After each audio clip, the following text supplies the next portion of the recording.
วันเวลามันผ่านไปเร็ว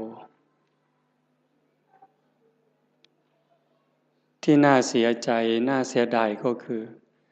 มันไม่ได้ผ่านไปเปล่าผ่านแล้วผ่านเลยแล้วเอาความแก่ให้เราเอาความพลัดพรากให้เราพาความตายใกล้เราเข้ามาเราผู้เป็นสัตว์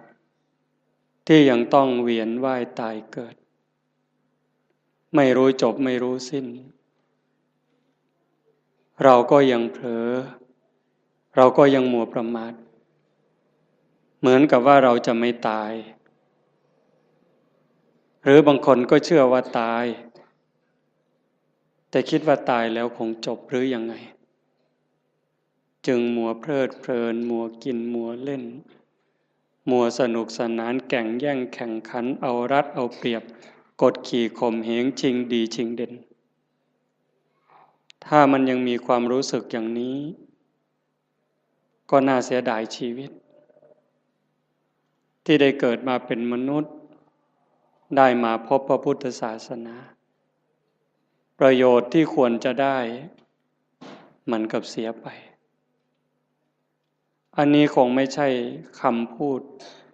เล่นๆโยมลองนึกดูเถอะพิจารณาดูดีๆอาตมาเชื่อว่าญาติโยมทุกท่านเนี่ย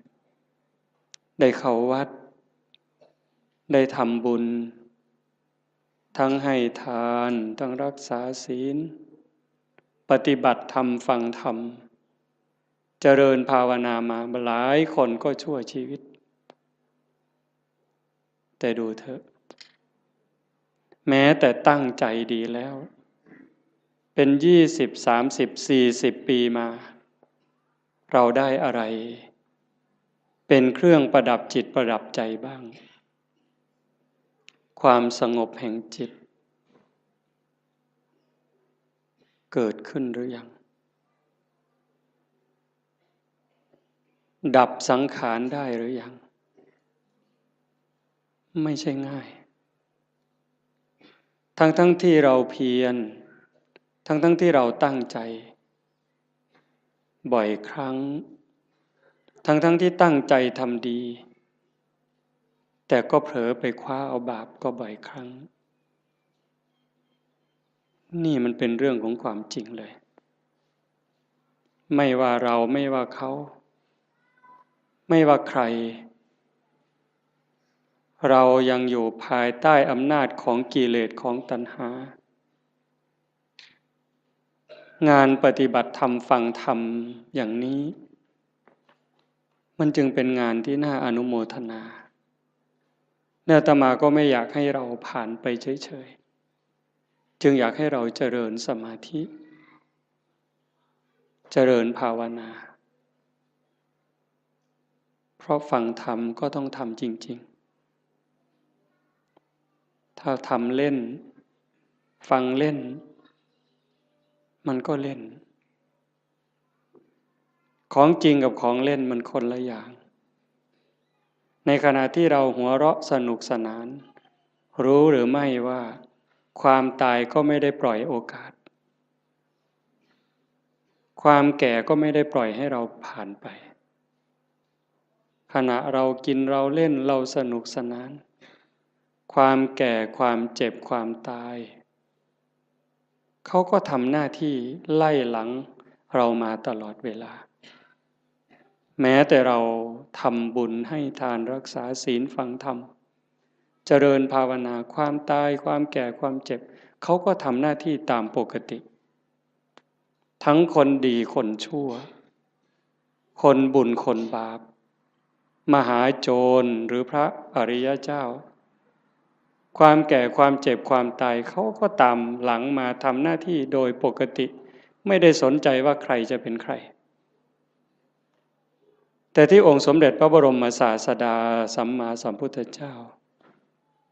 สรรเสริญยกย่องให้คุณให้ค่าก็ตรงที่บุคคลนั้นเป็นผู้ไม่ประมาท ไม่ประมาทในความยังหนุ่มยังสาว ไม่ประมาทในความไม่เจ็บไม่ไข้จะหนุ่มจะสาวจะแก่จะเฒ่าจะเจ็บไข้หรือแข็งแรงก็เพียรตั้งหน้าตั้งตาทำบุญทำกุศลสร้างประโยชน์ตนประโยชน์ท่านให้เต็มกำลังบุคคลชนิดนี้แหละที่พระพุทธองค์ยกย่องฉะนั้นในเมื่อเราทั้งหลายปฏิญาณตนเป็นพุทธมามกะเป็นพุทธบริษัทผู้ที่เคารพนับถือองค์สมเด็จพระบรมศาสดาเราก็ต้องทำในสิ่งที่พระองค์ชี้ทางชี้แนะสิ่งที่พระองค์ทรงชื่นชมชื่นชอบการฟังธรรมปฏิบัติธรรมฟังธรรมให้เห็นธรรมเราก็ฟังบ่อยฟังธรรมให้เห็นธรรมไหมให้เข้าใจไหมจริงๆธรรมะนั้นไม่ได้อยู่ที่ไหนธรรมะอยู่ที่เราอยู่ที่กายที่จิตสุขก็อยู่ที่จิตทุกข์ก็อยู่ที่จิตคนดีก็เพราะใจดีคนร้ายก็เพราะใจร้ายจะเป็นคนโลภก็เพราะใจโลภจะเป็นพระก็ใจนี้เป็นไม่ใช่ร่างกายไม่ใช่เครื่องแต่งตัวพระจริงๆในพุทธศาสนาพระโสดาบันยังอยู่ในคราบของชาวบ้านมีครอบมีครัวมีผัวมีเมียนางวิสาขาเป็นพระตั้งแต่อายุ7 ขวบเด็กน้อยเห็นไหมฉะนั้นเครื่องแต่งตัวนี้ก็เป็นเครื่องหมายเป็นสัญลักษณ์แต่ที่สำคัญที่สุดคือใจในเมื่อใจสำคัญเราก็ต้องมาจัดการที่ใจนี้เป็นหลักการฟังธรรมที่จะให้มันละเอียดลงไปส่งเสริมบรรยากาศของบุญของกุศลของธรรมถ้าเราได้เพียรนั่งสมาธิกลั่นจิตกลั่นใจพอสมควรมันจะถึงละเอียดจิตนิ่งจิตละเอียดก็จะพิจารณาธรรมให้ละเอียดลงไปจริงๆนั้นโยมลองนึกดูชีวิตเถอะตั้งแต่จำความได้จนวันนี้จะเป็นคนหนุ่มคนสาวก็ตามกลางคนก็ตามจนถึงผู้เฒ่าผู้แก่หัวงอกหัวขาวเนี่ยโยมลองนึกดูว่าในชีวิตเราเนี่ยมันเคยมีความสุขจริงๆบ้างไหมความสุขสงบร่มเย็นในใจความสุขชนิดที่มองไม่เห็นโทษเห็นความผิดความพลาดสุขเพราะไม่เห็นบาปที่เกิดจากคำพูดความคิดการกระทำของเรามีบ้างไหมเราอาจจะมีความสนุกจริง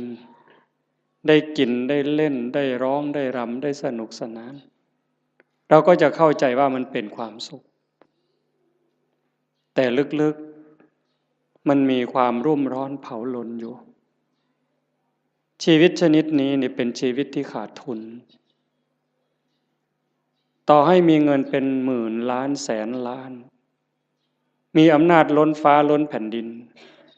มีคนนับถือทั้งโลกแต่ถ้าหากนึกถึงการกระทำของตนเองเมื่อไหร่มีความรู้สึกว่าไม่สบายใจแม้จะมีอำนาจไม่กลัวใครแต่กลัวเขารู้ไม่ได้กลัวเขาจับติดคุกติดตารางหรือเขาจะดูหมิ่นดูแคลนเขาจะเอาไปทำอะไรไม่ได้กลัวตรงนั้นแต่กลัวเขารู้ เท่านั้นความสุขก็หายแล้วแม้จะขู่ด้วยสายตาขู่ด้วยคำพูดคนที่รู้เรื่องของเราก็กลัวจนหำหดแต่ตนเองก็กลัวยมบาลจะรู้อยู่เองชนิดนี้แล้วมันหาความสุขไม่เจอความสุขสงบร่มเย็นจริงๆไม่ได้ตรงกันข้ามต่อให้ยากจนข้นแค้นหูหนวกตาบอดขอทานเลี้ยงชีวิตหากพิจารณาดูแล้วคำพูดความคิดการกระทำของตัวเองนึกถึงทีไรแล้วชื่นใจอิ่มใจภูมิใจสบายใจยิ่งคนรู้คนก็จะมีความสุขตามจะมีความภาคภูมิใจด้วยนั่นแหละเป็นความสุขจริงๆแม้บุคคลพวกนั้นจะตาบอดหูหนวกขอทานเลี้ยงชีวิตแต่นั่นคือเศรษฐีนั่นคือคนรวยรวยบุญรวยกุศลวันนี้เป็นวันฟังธรรมวันธรรมสวนะญาติโยมอำเภอโพนทรายอำเภอสุวรรณภูมิอำเภอรัตนบุรีบางกลุ่มบางหมู่บ้านได้มารวมกันฟังธรรมที่วัดบ้านโพนทองแห่งนี้แต่มาว่าคนไม่มีบุญเนี่ยก็จะไม่มีโอกาสมาร่วมงานบุญแบบนี้ไม่สนใจไม่ใส่ใจเป็นเรื่องธรรมดาเป็นเรื่องปกติที่พระพุทธองค์บอกว่าคนทั้งหลายสัตว์ทั้งหลายนี่ที่เกิดมาในโลกนี้เมื่อสิ้นชีวิตตายจากโลกนี้ไปโอกาสจะไปแออัดยัดเยียดกันอยู่ในอบายภูมิมีนรกเป็นต้นนั้นมากมายเหมือนเม็ดดินในภูเขาหิมาลัยมีส่วนน้อยเท่ากับดินที่ติดในเล็บมือที่ตัดสั้นๆเสมอเนื้อเพียงแค่นิ้วเดียวที่เมื่อสิ้นลมหายใจแล้วจะต้องไปอุบัติบังเกิดอย่างสุคติโลกสวรรค์มีน้อยนิดเดียวเหมือนกับดินที่ติดในเล็บที่ตัดสั้นๆเสมอเนื้อแต่ส่วนใหญ่จะไปแออัดยัดเยียดกันอยู่ในนรกบ้างเปรตบ้างอสุรกายบ้างสัตว์เดรัจฉานบ้างมากมายเหมือนเม็ดดินในภูเขาหิมาลัยยิ่งเวลาปัจจุบันมันยิ่งเด่นชัดคำสอนของพระพุทธเจ้าเนี่ยถ้าญาติโยมมีโอกาสได้ทำความเข้าใจนึกให้ละเอียดยิ่งเวลานี้นี่เขามีหนังเรื่องพระพุทธเจ้าโยมดูดีๆมีเวลาดูแล้วก็มองกว้างๆอย่าเชื่อทันทีแต่มองกว้างๆมองลึกๆกว้างด้วยลึกด้วยไกลด้วยโยมจะเห็นความสะอาดความบริสุทธิ์หมดจดงดงามความเมตตาอันยิ่งใหญ่ขององค์สมเด็จพระบรมศาสดาถ้าพูดภาษาเรามีความห่วงใยมีความสงสารเห็นอกเห็นใจห่วงใยสัตว์ทั้งหลายเหลือประมาณจะหาใครเทียบเท่าขี้ฝุ่นของพระองค์ไม่ได้นอกจากมีความเมตตาความปรารถนาดีพระปัญญาความสว่างไสวแทงทะลุปลุกโปร่งความลับของจักรวาลความลับของชีวิตได้ชัดเจนไม่มีที่ขาดตกบกพร่องอะไรเลยนี่เจ้าลัทธิศาสดาและหลายท่าน มีความรักมีความเมตตามีความห่วงใยต่อเพื่อนร่วมทุกข์เกิดแก่เจ็บตายก็มากแต่ปัญญาที่จะชี้ทางออกบอกทางถูกให้กับคนนั้นไม่พอปัญญาไม่พอปัญญาไม่ถึงแต่พระพุทธเจ้านั้นปัญญาสว่างไสวตรัสคำไหนก็คำนั้น 2,600 ปีจนถึงวันนี้ก็ยังคงเส้นคงวาทรงมรรคทรงผลเหมือนเดิม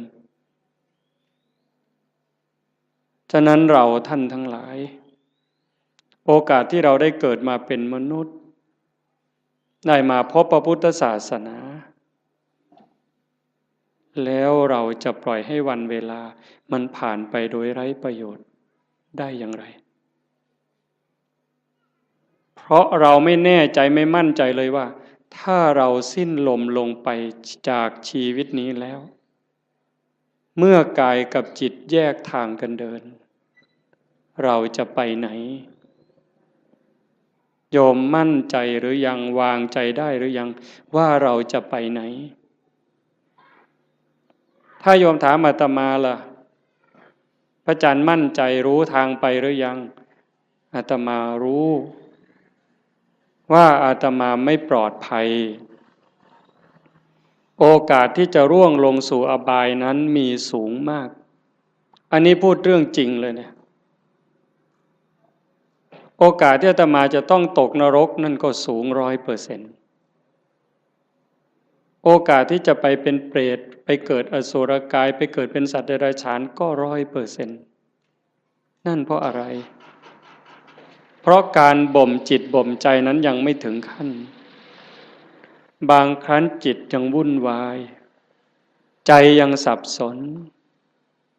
บอกว่าอย่าคิดมันก็ยังคิดเวลานั่งเจริญภาวนาให้อยู่กับลมหายใจมันก็ได้แค่รอบหรือแค่ครั้งเดียวหายใจเข้ายังไม่ได้หายใจออกเลยมันก็คิดเรื่องนู้นหายใจออกยังไม่ได้เข้ามันก็ไปคิดเรื่องนั้นดีบ้างไม่ดีบ้างสารพัดแล้วใครเก่งทีนี้ใจตัวนี้นะสวรรค์ในอกนรกในใจนิพพานไม่ใกล้ไม่ไกลหายใจก็ได้ยินเวลาเราไปร่วมงานศพฟังเทศน์ครูบาอาจารย์ท่านก็จะพูดเสมอจิตเตสังกิริเถทุคติปาติกังขาเมื่อจิตเศร้าหมองแล้วทุคติก็ย่อมเป็นอันหวังนั่นคำว่าเศร้าหมองมันไม่ถึงกับสกปรกเด้โยมฟังดีๆนี่นั่งหลับตาฟังดีๆคิดตามคำว่าเศร้าหมองนี่ยังไม่ถึงกับสกปรกจนน่าเกลียดเด้ถ้วยชามเราล้างอย่างดีใส่ตู้กับข้าว5 วัน10 วันผ่านไปถ้าเราจะใช้ใหม่เนี่ยโยมยังต้องล้างเพราะฝุ่นละเอียดมันเข้าไปจับแล้วถ้ายิ่งเป็นเดือนเนี่ยเรามือไปขีดดูก็จะเป็นรอยในจานนั้นแต่มันไม่ได้สกปรกเกอะกรังน้ำแกงน้ำข้าวน้ำพริกไม่ได้เกี่ยวถึงขนาดนั้นเชื้อราก็ยังไม่เกิดแต่มันเป็นฝุ่นเข้ามาจับจิตใจเราก็เหมือนกัน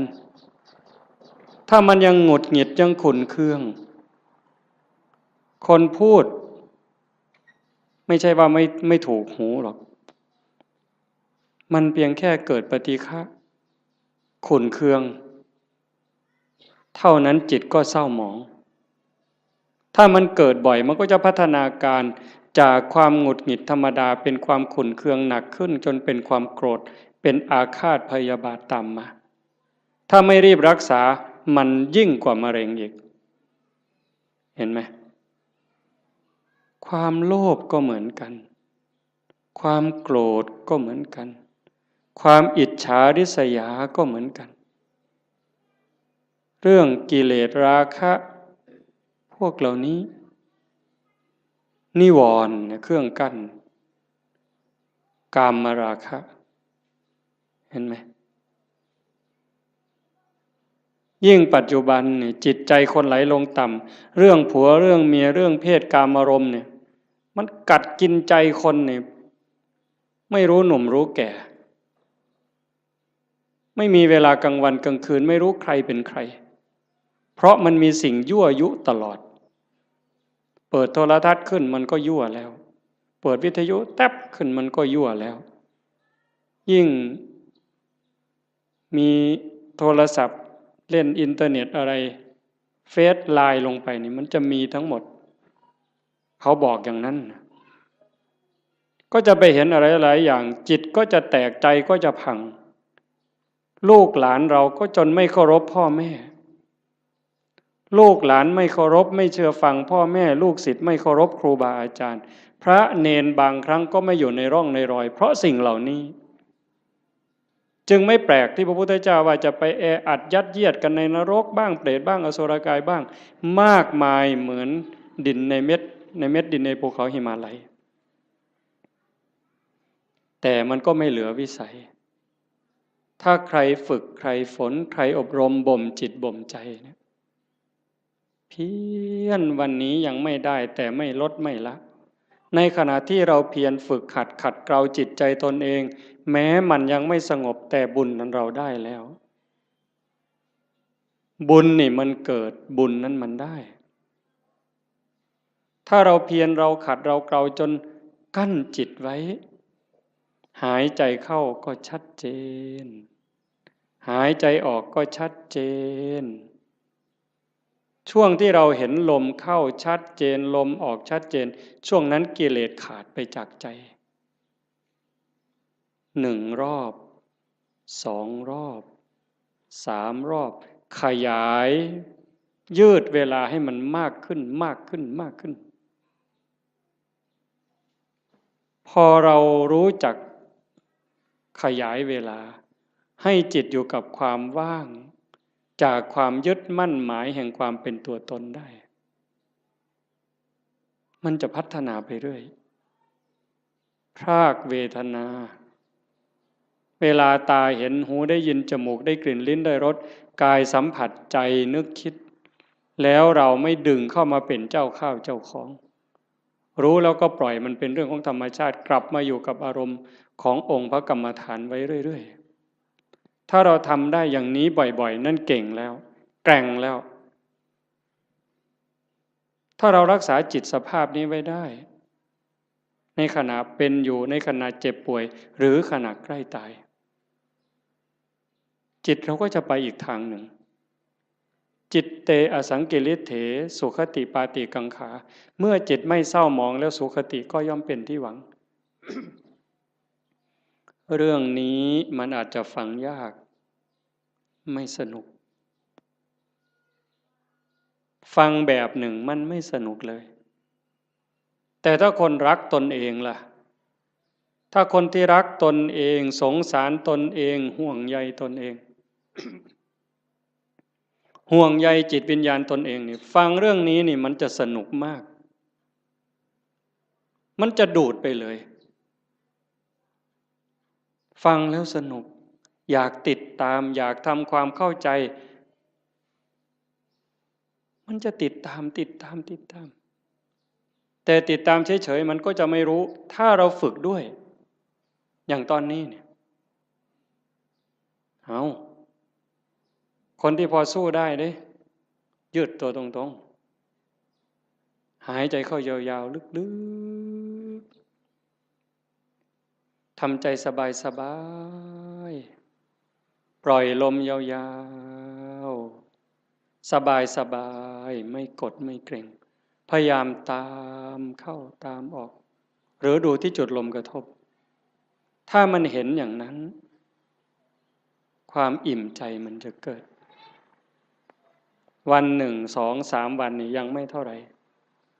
ถ้าเราทำไปเรื่อยๆผ่านวันที่3ผ่านวันที่4น้ำตาเริ่มมีนึกอะไรน้ำตาก็จะไหลมีความทุกข์ความวิตกกังวลพอน้อมจิตมาดูลมให้แนบสนิทสติดูที่จุดลมกระทบแนบสนิทลากลมละเอียดละเอียดเข้ายาวออกยาวความรู้สึกเป็นสุขอิ่มเอิบใจมันก็เกิดมาอันนี้ยังไม่ใช่วิเศษวิโสอะไรหรอกเป็นเรื่องธรรมดาถ้าเราทำไปเรื่อยๆเรื่อยๆกลั่นจิตกลั่นใจของเราอย่างนี้บุญนั่นมันมากกว่าทอดกฐินเป็น800 ล้านไม่ต้องลงทุนลงแรงเลยนะบุญนี่มันต้องใช้ทุนใช้เงินใช้ทองอยู่ในบางเรื่องทานเนี่ยแต่ว่าการยกจิตยกใจเนี่ยมันไม่ได้ใช้อาศัยบ้างนิดหน่อยการให้ทานเป็นเพียงแค่เครื่องประดับจิตประดับใจให้จิตใจได้อิ่มเอิบได้เป็นเครื่องหมายแต่ถ้าเราทานตัวนี้บริจาคความโกรธบริจาคความหงุดหงิดขุ่นเคืองความเห็นแก่เนื้อแก่ตัวความรู้จักเอารัดเอาเปรียบเนี่ยพยายามสลัดสิ่งนี้ออกไปให้ทานความสะดวกสบายออกไปฝึกฝนอบรมตนพอเราทำอย่างนี้บ่อยๆบ่อยๆมันจะได้ติดในองค์อาตมารับประกันเลยนะรับประกันแม้เราจะทุกข์จะยากจะเหน็ดจะเหนื่อยปวดหลังปวดเอวปวดแข้งปวดขาก็เถอะเมื่อเราเพียรทำเข้าทำเข้าทำเข้ามันจะรู้สึกชอบรู้สึกยินดีรู้สึกพอใจแม้บางครั้งที่เราเผลอพอมันทำจนชินบ้างแล้วเวลาเราเผลอมันลักมาอยู่กับลมหายใจความรู้สึกตัวสติสัมปชัญญะลักมาอยู่กับลมหายใจเหมือนกับตอนแรกๆเราฝึกกำลังเดินจงกรมกำลังนั่งสมาธิมันลักไปอยู่กับลูกกับหลานลักไปอยู่กับไร่กับนากับทรัพย์สินสมบัติแบบเดียวกันจิตมันกำลังจะไหลมาทางดีนี่นะเป็นสิ่งที่เราจะได้พึ่งพาอาศัยญาติโยมฟังอีกครั้งสิ่งที่เรากำลังมาทำไม่ว่าจะเป็นการให้ทานก็ตามการรักษาศีลนี่ก็ตามการฟังธรรมเจริญภาวนานี่ก็ตามสิ่งนี้จะเป็นสิ่งที่เราได้พึ่งพาอาศัยชาตินี้ก็ตามชาติหน้าก็ตามชาติต่อไปก็ตามแม้เวลาเจ็บเวลาป่วยเวลาใกล้ตาย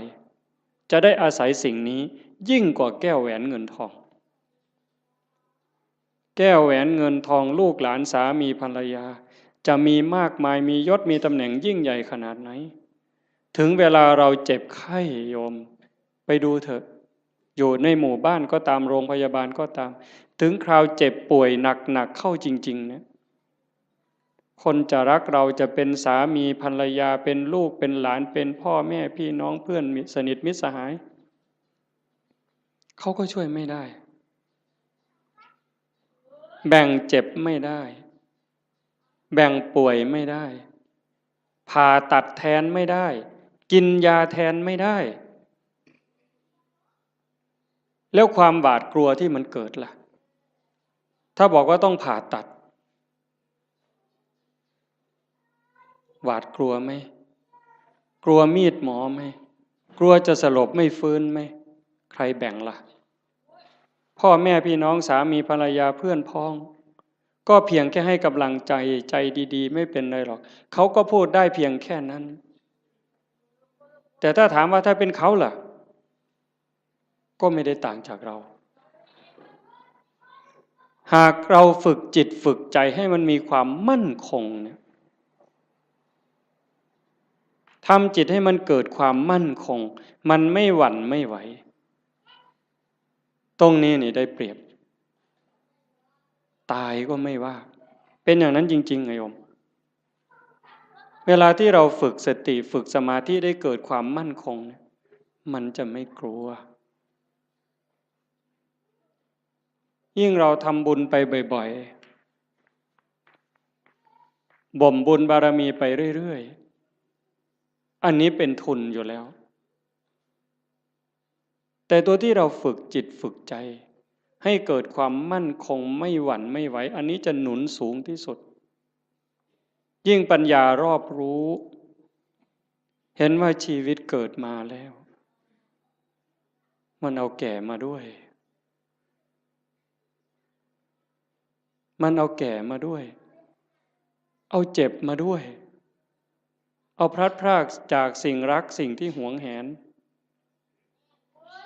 ให้เราไปประสบกับสิ่งที่เราไม่พึงพอใจไม่ปรารถนาเอาความผิดหวังในเมื่อเราตั้งใจอยากจะได้อย่างนั้นอยากจะมีอย่างนี้แต่ก็ผิดหวังอยู่เรื่อยพอตั้งใจปั๊บหวังปั๊บก็ผิดหวังเลยโยมก็เจอมาทุกคนเกิดเป็นธรรมดาแก่เป็นธรรมดาเจ็บเป็นธรรมดาสุดท้ายก็จะตายเป็นธรรมดาทำไมล่ะถึงต้องตายเพราะตายมันมาพร้อมกับเกิดในเมื่อมันเป็นอย่างนี้เราก็ต้องยอมรับฝึกจิตฝึกใจให้เห็นความจริงอย่างนี้อยู่บ่อยๆเตรียมตัวตายไว้เสมอทุกวันทุกวันมีคนไปกราบถามหลวงปู่พุทธทาสว่าทำอย่างไรชีวิตถึงจะได้ประโยชน์ที่สุดถ้าพูดถึงบุญจะได้บุญมากที่สุดหลวงปู่พุทธทาสบอกว่าให้ทำความรู้สึกเหมือนกับว่าวันนี้เป็นวันสุดท้ายวันนี้เป็นวันสุดท้ายของเราที่อยู่ในโลกพอค่ำลงวันนี้เราจะตายอะไรที่เป็นบุญเป็นกุศลที่ยังไม่ได้ทำให้รีบทำบาปอกุศลอะไรที่ยังไม่ได้ละก็ให้รีบละขัดข้องหมองใจกับใครทำผิดทำพลาดกับใคร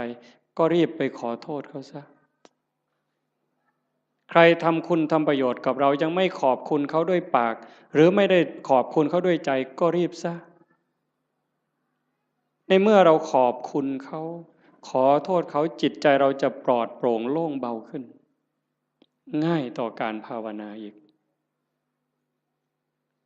จากนั้นก็พิจารณาชีวิตมันไม่มีอะไรเป็นของเราเลยโยมดูเถอะอันนี้โยมอย่าเชื่ออาตมานะโยมใช้สมองของโยมธรรมะมันอยู่ที่ใจเราโยม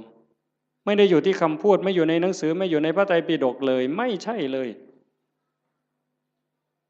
อยู่ในใจเนี่ยตัวรู้โยมมีพร้อมทั้งหมดทุกคนไม่ได้ต่างกันเวลาโกรธเนี่ยถ้าไม่มีธรรมะต่างคนก็ต่างอวดกันเนี่ยอวดความเกรี้ยวกราดความแกร่งกล้าความเลวร้ายของตนเองอวดโง่เขาว่าอย่าอวดดีนี่อาตมาว่ามันดีถ้ามีดีให้อวดนี่รีบอวดแต่ส่วนมากอวดโง่เห็นไหมกินเหล้าเลยหลายลังก็ไปอวดเขาว่ากินได้หลายลังอวดโง่นั่นมันอวดโง่ไม่กลัวใครใครจะลองเอาอะไรก็ว่ามาท้าตีท้าต่อยนั้นอวดโง่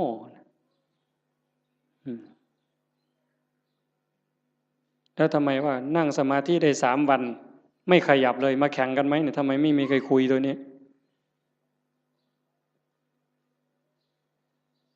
แต่เรื่องกินเหล้าเรื่องเล่นการพนัน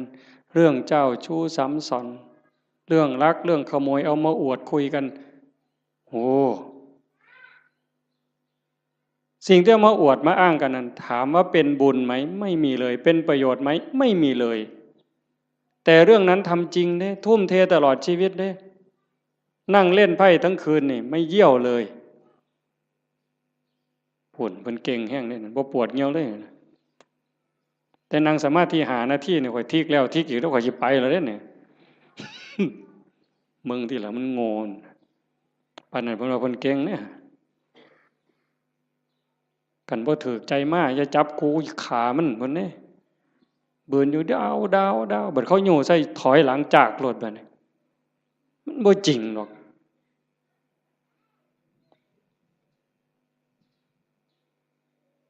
แต่เวลาทำคุณงามความดีนี่โอ้ยบ่คักแม่ใหญ่บ่คักเพิ่นเด้เพียรในการประพฤติปฏิบัตินี้ก็ไม่เท่าไหร่แต่ก็ยังดีเรามาขนาดนี้ก็ให้เราเข้าใจว่าเรากำลังเก็บเกี่ยวสัมภารธรรมค่อยๆเก็บค่อยๆตำเก็บกรรมเพิ่มเติมทีละนิดทีละหน่อยอย่าสนุกสนานมากหัดพรากด้วยดิหัดพรากจากลูกจากหลานบ้างเบิ่งจังหนึ่งก็เป็นตะลุโตนย่ายอยู่ดอกกันว่าไปออเสาะเลี้ยงหลานกะยานเขาบ่ให้กินกะทำท่าหักลูกเขาไปสั่นละพอเขาให้อยู่นำที่จริงนี่เขาเห็นหมู่เจ้าหมดประโยชน์แต่โดนแล้วได้หมู่เจ้าฮู้บ่เด้ท่านฮู้โตบ่ว่าเขาว่าหมู่เจ้าเป็นคนบ่มีประโยชน์แล้วเด้ซุมื้อใครแน่แต่ครูบาได้พอได้ย่องหมู่เจ้านี่พอได้กินข้าวนำมื้อซื่อเด้คันลองหมู่เจ้าจังหันบ่ได้โลดครูบาก็บ่เบิ่งหมู่เจ้าพอตายคือกันนี่หิฟ้าวเฮ็ดบุญฟ้าวภาวนาลงวัดลงว่าเอาจริงเอาจังมันสิมีเวลาอีกจักมื้อเจ้าว่าอีกจักหน่อยก็ออกพรรษาแล้วอีก7มื้อนึงลมวีวีมื้อนี้ไทจำบีก็ออกเที่ยวซั่นเด้เพิ่นว่าลมวีวีไทจำบีออกเที่ยวจักสิไปไสแล้วไทจำบีก็ได้ผู้สิตายแน่นี่ล่ะหาเลิกหายามแล้วเพิ่นสิสึกเพิ่นสิไปรวยเพราะปันเก่าหั่นล่ะมันสิได้พอ3 มื้อบ่หัวตีดินคือเก่าอย่ามาคุยโตเว้ยสิสึกไปเลี้ยงแม่บ่มีผู้อยู่นำพ่อนำแม่เพิ่นโอ้คือดอกโอ้ยบ่เห็นกลุ่มมือจักหลายออกไปปั๊บศพอยู่แก่คันหัวพุ่นบ่พอข้าวตีกันแล้วบักทิศนั่นเพิ่นว่าแม่ยากอีกบัดนี้ไปเว้าค่วมไปเสียค่าเหล้าให้มันบักทิศทิศมาจากคำว่าบัณฑิตบัณฑิตผู้ฮู้ผู้ฉลาดฮู้ดีฮู้ชั่วหมดแล้วเป็นหยังจังไปฆ่ากันตีกันให้แม่ยากแว้งให้แม่ไปเสียค่าเหล้ามันปลอมบวชมันจะ3 ศาสตร์พุ่นเนาะครูบาเขียวเจ้าของมันหูดำหูแดงมึงนะเพราะว่าโอกาสที่จะอยู่ในสภาพเช่นนี้เวลาที่จะเก็บเกี่ยวบุญกุศลฝึกตนเองแบบนี้มันไม่มีจะหมดโอ้ว่าแล้วก็เรื่องหนึ่งเด้อยายเด้อจะว่าเรื่องดีก็ดีเด้เรื่องน่าสลดใจก็น่าสลดใจแต่ทุกอย่างมันมีคู่ในความชั่วก็มีความดีในความรู้สึกสลดใจก็มีความภาคภูมิใจอยู่ในนั้นตอนนี้สามเณรทางจังหวัดศรีสะเกษ19 สามเณรในโรงเรียนนี่แหละเพราะมันป่านนั้นนี่ยังเป็นของจริงอย่าไปเฮ็ดเราเด้อปล่อยแล้วกันสุดยอดแล้วล่ะนะ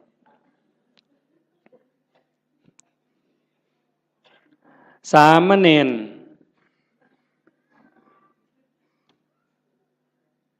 เห็นญาติโยมไปจำศีลเนี่ยฟังดีๆได้เรื่องนี้นะสามเณรเห็นญาติโยมพ่อใหญ่แม่ใหญ่ไปจำศีลวันพระไปอยู่วัดโยมตั้งใจไปปฏิบัตินิมนต์พระพาเดินจงกรมพระกับผ้ายางจงกรมบ่ได้บูจักดอกเฮ็ดเอาโลดพาทำวัดในขน่อยว่าไปโลดมื้อเจ้านั่นว่าไปโลดบ่แม่นแถว101ได้เว้าเพิ่นศรีสะเกษดอกมาหัวเฮ็ดหยังเดี๋ยวนี้ครูบาว่าเฮ็ดเอาโลดทำยังไง หลายปีผ่านมา3 ปี5 ปีสามเณรน้อยๆนี่มีใจสามเณรน้อยนี่มีใจขออนุญาตไปปฏิบัติธรรมแบบหนักๆเลยตื่นตี 2นอน4 ทุ่มไม่พูดไม่จา19สามเณรเนี่ยไปเพื่อฝึกเดินจงกรมฝึกนั่งสมาธิเพื่อจะมาพาคุณยายทั้งหลายที่ไปจำศีลในแต่ละวัดเนี่ยสามเณรตั้งแก๊งสามเณรเพื่อจะไปสอนญาติโยมปฏิบัติธรรมเนี่ยตรงที่สลดใจก็คือพระสงฆ์องค์ข้าเจ้าไม่ทำหน้าที่ตรงนี้ตรงที่น่าภูมิใจก็คือลูกเนนนี่ตัวเล็กๆ14 ปี15 ปีรักบ้านรักเมืองรักพระพุทธศาสนานึกถึงบุญคุณข้าวน้ำของญาติโยมที่ใส่บาตรให้ปัจจัยไปเรียนหนังสือ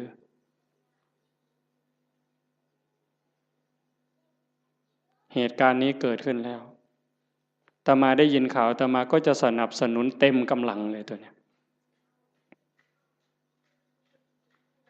ดังนั้นญาติโยมโอกาสที่เราจะมีโอกาสมาร่วมกันฟังธรรมประพฤติปฏิบัติ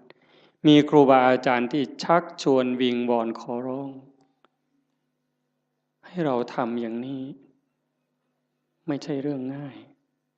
เป็นเรื่องที่หายากที่สุดในเมื่อเราได้แล้วมีแล้วพบแล้วเจอแล้วอย่าปล่อยให้มันผ่านไปเปล่าให้เราได้ตั้งใจฝึกฝนอบรมบ่มจิตบ่มใจตนเองอย่าไปเสียดายอย่าไปอาลัยกับความสุขความสบายแบบโลกมากนักอย่าไปอยากร่ำอยากรวยถ้าจะรวยมันก็รวยแล้วเฮ็ดมาตั้งแต่หัวทอบักแข่งหมดตั้งแต่เป็นบ่าวเป็นสาวก็เฮ็ดมาเต็มกำลังแต่งการแต่งงานมีขอบมีขั้วก็หัวหมุนก้นซุบปากกัดตีนยันบาแบกหลังหนุนคำบ่ได้ยืนขึ้นบ่ได้อยู่ปานนั่นมันก็บ่พออยู่พ่อกินบัดหัวงอกก่อนซ่อนเราสิหวังรวยนี่โอ้ยหมู่ข่อยว่าเจ้ากินยาพิษเม็ดแล้วข่อยว่าเนี่ยข่อยว่าเจ้าบ่พบปัวแล้วขันรวยเจ้ารวยแต่เหิงแล้วสิมารวยเอามือนี่มันบ่แม่นแล้วล่ะพี่ภาษาถามล่ะยามใดเท่านั้นสิมาแม่นบ่ยายได้ยินบ่ย่างผ่านเม่นมายายมาเอิ้นใส่บ่ยายเย็นมาหลายมื้อแล้วตัวบ่ว่าตัวฝ่าวเขามันมีอีหยังเป็นของเฮาเนี่ยก็คิดเบิ่งดีๆอีหยังที่เฮาควรอยากได้หลายๆบอกแนวนี้บ่แม่นให้ขี้คร้านเด้อโอ้ยฟังเทศน์แล้วเป็นอีกูนอนซะดอกเพิ่นสิว่าก็บ่แม่นอีกแนวนั้นเฮ็ดตามสมควรตามกำลังให้มันได้พระพุทธเจ้าเพิ่นบ่สอนให้ขี้คร้านขยันแฮงแต่ดีแต่ว่าให้ฮู้ว่าสิ่งเหล่านี้เนี่ยเป็นสมบัติของโลกบ่โดนเฮาก็จากมันคันเฮาบ่จากมันมันก็สิจากเฮา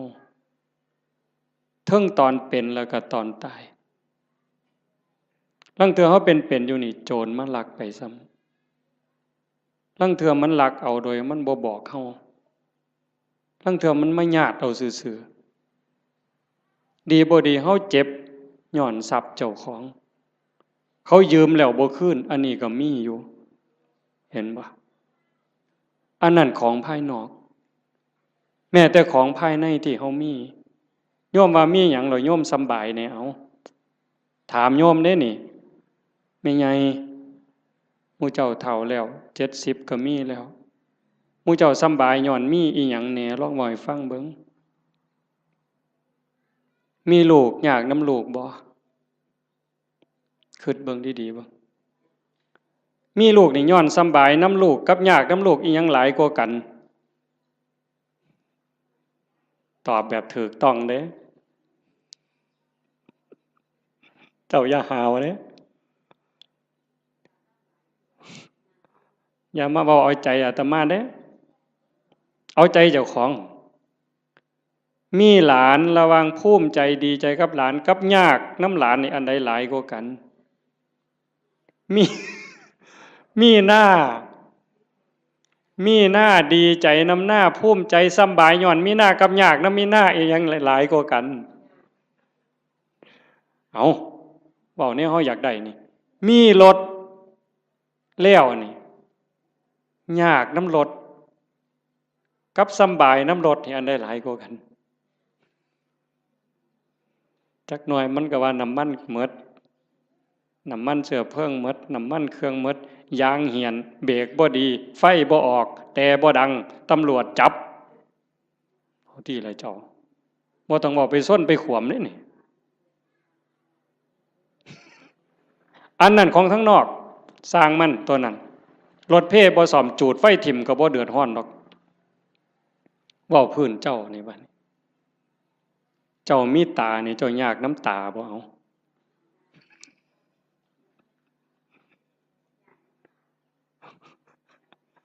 บ่ท่านว่าไปฮอดขาดอกบ่ซ้ำตานี่เอายากน้ำมันบ่นี่มีผมนี่จะว่ายากน้ำผมนี่ซ้ำใดจะว่าตั้งแต่เจ้าเกิดมาตั้งแต่โกนผมไฟตั้งแต่ตัดมาแต่ฮอดพุ่นตั้งแต่พุ่นจนฮอดพี่หมดจักแสนเหรอค่าตัดผมเนี่ยค่าตัดค่าย้อมมันนี่หมดไปจักแสนผู้บางคนผมยื้อผมซื้อกับเฮ็ดให้มันหยองเอาลองเบิ่งเจ้าเอาผู้หยองกับเฮ็ดให้มันซื้อเอาลองเบิ่งบ้าบ่พอปัวเนี่ยเอามันยาวก็ไปตัดให้มันสั่นผู้สั่นไปต่อเอาลองเบิ่งเจ้าผู้ผมดำก็ไปย้อมผมแดงเอาลองลองเบิ่งยากสำเร็จนี่ย้ำผมเหนียวหวยบ่ต้องบอกถึงมันเป็นรังแค่บ่ต้องบอกถึงกับสากับล่างได้นี่ซ้ำยากน้ำสียากน้ำหวีมันนี่ก็พอแห้งแล้วมือหนึ่งหวีแสกกลางมือหนึ่งเป๋ไปทั้งซ้ายมือหนึ่งเป๋ไปทั้งขวามือหนึ่งหวีเสยไปทั้งหลังขย่อมพ่อใหญ่กำนันเนี่ยหมอหนึ่งหวีทั้งงอนมาปกไว้หน้าผากเนี่ยลองเบิ่งทีละคนมันยิ่งยากสำเร็จยากสำน้ำผมซื่อๆเนี่ยบอกผื่นป่าคนเนี่ยแต่มามันพอสมควรด้วยเนี่ยมู่ว่าของยากจักเม็ดเนี่ยตั้งแต่ก่อนหวีเรียบร้อยสมมุติมันเฮ็ดเป็นตั้งเฮ็ดหัวจรวดขึ้นมาอีกก็เทื่อมันสิเฮ็ดได้ไม่ไงอันนี้พื้นผมเนี่ยตาก็ยากน้ำตา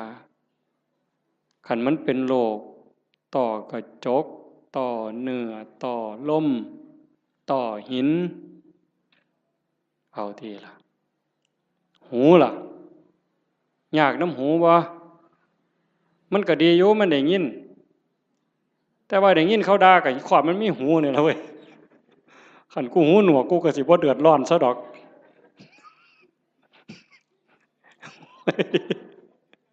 มึงที่ละ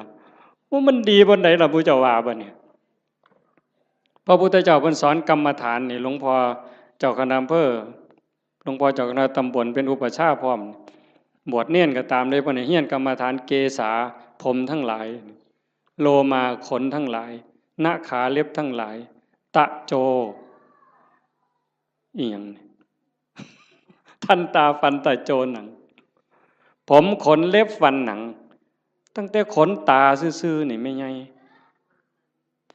ยากบ่ขนตาเจ้าวะมันก็บ่ได้ยากนะมันปานใดล่ะมันอยู่ซื่อๆบัดมันโลนเข้ามาแท่งเข้าทั้งในนี่เจ้าโอ้ยกูมาคือละงนหวยคักแต่น้อบัดนี้เนาะ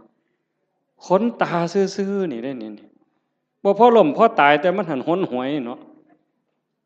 แขวบาดนี้เอาผมขนเล็บเอาเล็บก่อนตัดมาหลายปานใดนี่เล็บหมดมีดจักดวงขูดไปเท่าใดอันนี้ง่ายๆได้แบบครูบาตัดทิ่มแล้วกันแล้วแต่ขันของไม่ออกได้บัดนี้ ซุมื้อนี้ย้อมสีซื่อๆก็บ่พอจักเอาหยังมาแต้มอีกบัดนี้โอ้ยแต่งเล็บเทื่อนึงนี่ซื้อปุ๋ยได้3กระสอบแม่ใหญ่บ้าบ่เจ้าว่าหั่น จักเล็บมือเล็บตีนเนี่ยอันนี้กรรมฐานเนี่ยพระพุทธเจ้าให้เฮียนเนี่ยเล็บตีนผู้บางคนก็ตัดเองบ่ได้ไปให้เขาตัดให้อันไข้อยู่ค่ะมันบ่เจ็บบ่ปวดสมัยนี้บ่มีผู้ใดเป็นเล็บตีนสักปานใดติเนาะจักสิว่าปวดจักสิว่าคันจักสิว่าเจ็บเหม็นก็เหม็นเว้ยแต่ว่ากิ้มแล้วเพิ่นบ่ถิ่มเด้อล่ะเป็นอยู่บ่ทั้ง101นี่กิ้มเล็บตีนเน่ามาดมนึงโอ้ยข่อยว่าพ่อไปถิ่มหมดซุคนนั่นล่ะเว้ยบ้าใหญ่อยู่เด้นี่คันว่าว่าเจ้าของดีหมดได้ไผก็ได้บัดเบิ่งจังซี่ล่ะมันบ้าคือดีเจ้าทบทวนเจ้าของให้มันคักๆโลดแขวบัดนี้เบิ่งเด็กน้อยซุมื้อมันเอาหยังสัดแขวมันน่ะจักสีหยังตัวสีหยังแปลงแล้วก็บ่พอต้องมีแนวมาม่วนปากอีกเขาก็หนูทางมาโฆษณาล่อเฮาเด้เห็นแนวม่วนปากกันเนี่ยถ้ามาบ่หารใส่เว้ยโยมบ่มาถวายยามใดอาตมาก็มีแต่ขี้เดียดเว้ยจักคิดแนวใดอาตมาบ่เข้าใจเจ้าของคือกันล่อให้ผู้อื่นเสยเอาไปแนวว่าซั่นปานเฮาสิโสกปรกปานนั้นเนาะสีเขียวแล้วก็สิแล้วตัวเว้ยม่วนปากแล้วก็สิแล้วตัวยังสิมาม่วนปากอีหยังลิตเตอรีนอีกทุกซอกทุกมุมอยู่กูบ่ใส่น้ำสูกูบ่ปวงปานนั้นหรอกเว้ยบัดมันแขวปวดขึ้นมาเด้บัดปวดมาเจ็บมาบัดได้ยิ้มใส่กันตอนเป็นบ่าวเป็นสาวเพิ่นก็ว่าเพิ่นคักทุนละมีความสุขอยู่ยิ้มใส่กันนั่นแต่ว่ามันปวดขึ้นมานี่แล้วแม่ใหญ่บัดนี้ไว้โยมสมมุติว่าอาตมามีมนต์พิเศษคาถาดีๆนี่เสกให้โยมรวยผู้ละ100 ล้านหมดซุคนนี่เอาบ่ยายเพียงเท่าเดียวนี่เงินในบัญชีตุ๊บผู้ละ100 ล้านซุคนเอาบ่ยายไผเอาแน่ยกมือแต่ว่ามีข้อแม่เจ้าต้องปวดแขวตลอดชาติเอาบ่ยายเอาเสียเงิน100 ล้านไปปัวปวดแขวบ่ให้เศร้าเด้คาถานี่ต้นตายเด้บ่เอาเห็นบ่หนังล่ะบัดนี้นี่คือกรรมฐานที่พระพุทธเจ้าเพิ่นให้เฮียนได้อุปชาทุกองค์บวชเน้นบวชพระต้องให้เฮียนปัญจกะกรรมฐานหนังออนซ่อนหนังกันนี้ได้คนเนาะไม่ออกคันผู้ใดบุญหลายเพิ่นรักษาศีลไว้ดีให้ท่านรักษาศีลมีเมตตาเกิดมาชาติหลังนั้นเพิ่นสิเป็นคนมีผิวขาวผิวงามผิวเนียนดำก็ดำงามมันเนาะขาวก็ขาวงามผิวเกลี้ยงใสบ่มีฝ้าบ่มีสิวบ่มีกระหนังเต่งตึงเป่งปังว่าซั่นเนาะอันนั้นย้อนบุญเด้อันผู้บางคนบัดนี้ขาวก็ขาวอยู่ดำก็ดำอยู่แต่ว่าเป็นด่างๆจังซี่ก็มีย้อนบาปเด้นั่นย้อนบาปบ่มีศีลแน่ขี้โกรธขี้เคียดแน่อาฆาตจองเวรแน่สารพัดนั่นล่ะบาปบ่น้ำบาปมันนี่ก็มาหลงกันอยู่บนนี้จริงๆนั่นมันก็มีแค่หนังบางๆเพิ่นว่าหนังของเราผู้หนึ่งหนังกำพร้าที่บอกว่าสวยผิวเนียนขาวอมชมพูเนี่ยกับผิวดำผิวด่างขี้กากขี้เกลื่อนทั้งหมดเนี่ยแต่ละคนนี่ลอกออกมาปั้นเขากลมๆนี่ทอกับบักท่านหน่วยเดียวซ้ำนี่นึงนี่ห่อไว้ซ้ำนี่ล่ะมองเฮาหลงกันว่างามบ่งามก็ซ้ำนี่ล่ะแต่คันขูดหนังกำพร้านั่นออกมาปึ๊บมันสิคือกันหมดพอแต่ไต่หนังกำพร้าลงไปปั๊บก็สิมีน้ำเลือดน้ำเหลืองน้ำหนองแดงใจว้ายอยู่จังซั่น ตับไตใส่พุ่งก็ยากน้ำมันเมิดอันนี้เว้าถึงมีอันไหนยากน้ำอันนั้นเด้ท่านฝ่าหลวงประเด็นเด้มีผมก็ยากน้ำผมมีขนก็ยากน้ำขนมีตาก็ยากน้ำตามีหูก็ยากน้ำหูแขวก็ยากน้ำแขวแปลงฟันตั้งแต่เกิดมาจนหอดมื้อนี้เป็นตาอิ่มเป็นตาเบื่อบ่เจ้าว่าอาบน้ำล้างหนังนี่ก็ตั้งแต่ไตมาล่ะก็ยังบ่ทันแล้วอยู่เด้จนก็เอาน้ำร้อนล้างเทื่อสุดท้ายมันยังจบบ่ได้ล้างเองดอกตอนนั้น ก็ล้างให้จังสิเศร้ามีตับก็ยากน้ำตับยากบ่อันเฮาบ่ทันว่าเป็นโรคตับนี่เฮาบ่งึดน้ำมันปานใดเด้แต่คันเขาว่าเป็นโรคปั๊บยากล่ะมีไตยากน้ำไตมีปอดยากน้ำปอดมีอันใดยากน้ำอันนั้นสุดท้ายก็ย้อนมีชีวิต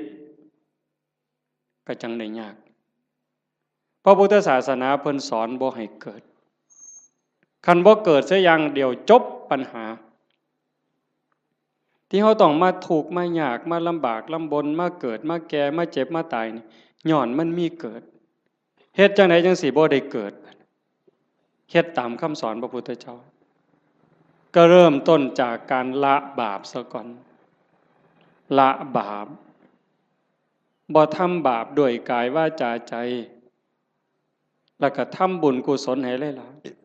ๆทำบุญด้วยกายด้วยวาจาด้วยใจให้ทานรักษาศีลเจริญภาวนาฟังเทศน์ฟังธรรมอ่อนน้อมถ่อมตนเพื่อเฮ็ดอยู่จังสิเพียรประพฤติปฏิบัติขัดเกลาเจ้าของเฮ็ดบุญกุศลให้ได้หลายแล้วก็ฝึกชำระจิตชำระใจให้มันสะอาดบริสุทธิ์เฮ็ดหยังลงไปแล้วให้มันผ่านไปได้บ่คันบ่ภาวนานี่จบเลยบัดนี้ตรงนี้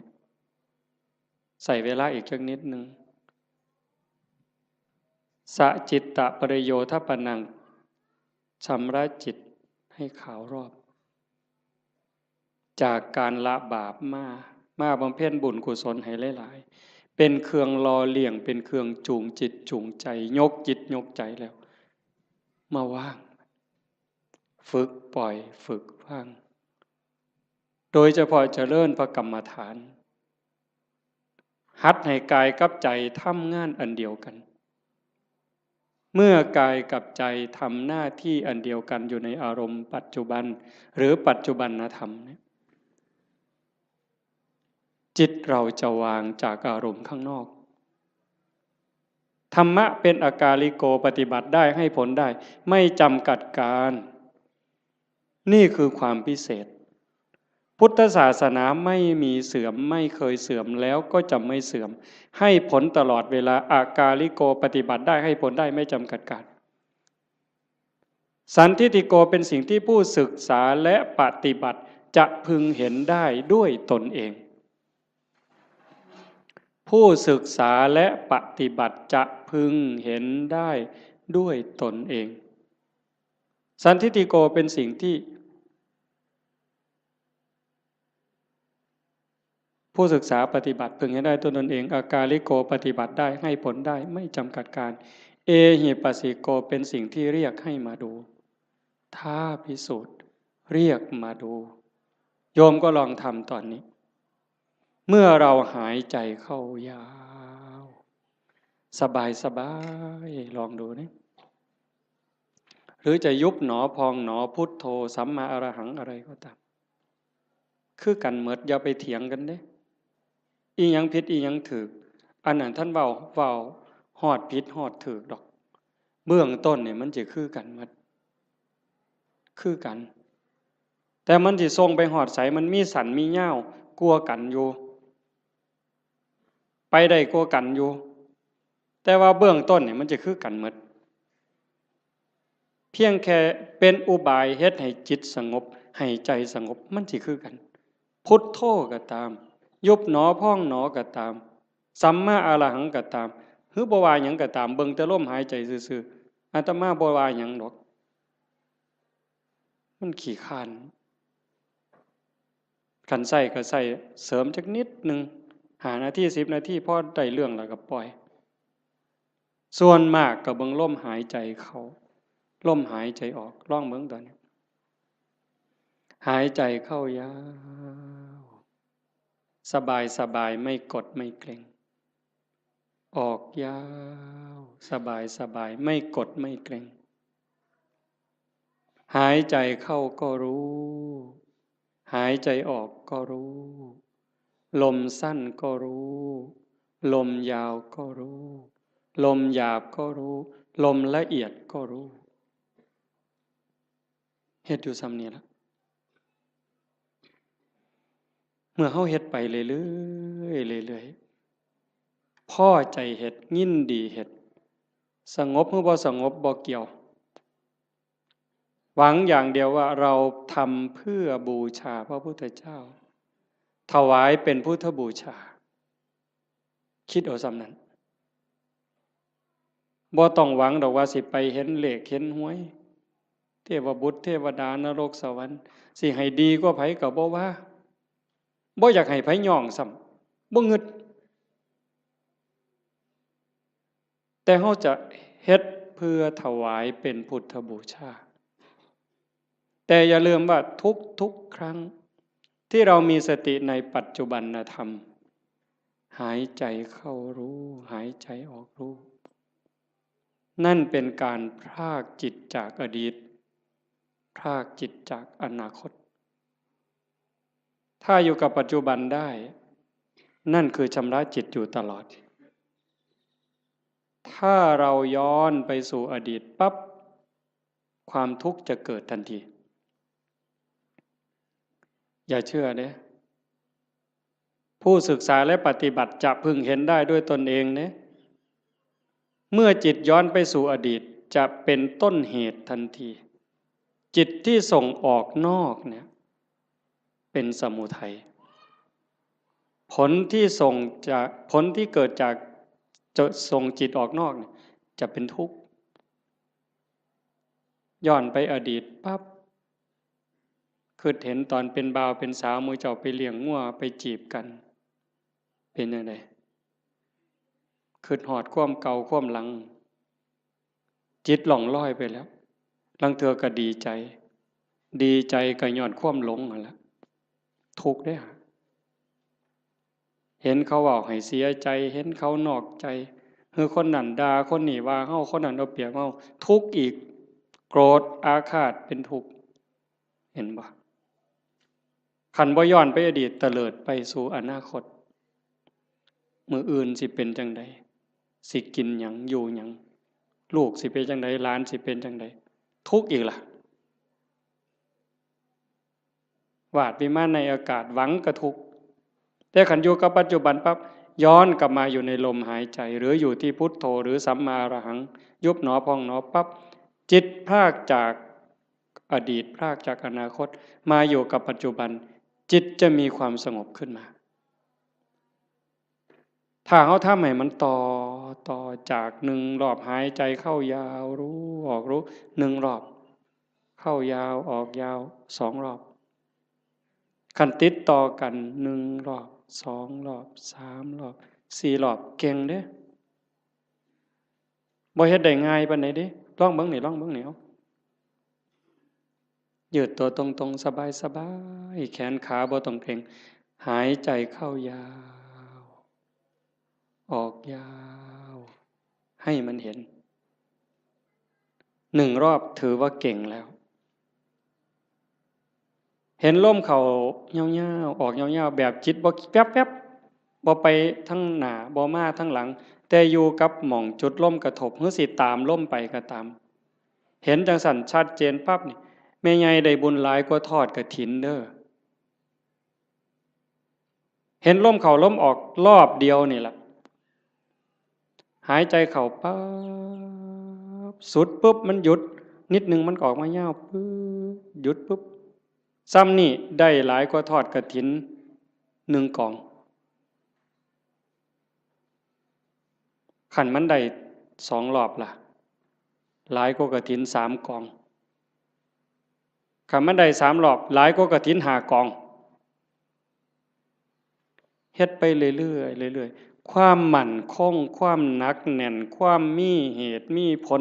มันจะเกิดขึ้นมาเลยอาตมาเห็นแนวนั้นเด้ความมั่นคงความบ่ย้านบ่หวั่นบ่เกรงคันมันถึกแล้วก็ถึกโลด ตรงนี้มันจะเป็นสมบัติซอยเฮาย่ามเจ็บย่ามไข้ย่ามผิดหวังย่ามสมหวังมันก็จะไหลไปเรื่อยจากการได้ความสงบความร่มเย็นบางสีบ่หาแต่หลายดอกบ่ทันเก่งอีหยังดอกซำนั้นแต่มันจะพัฒนาไป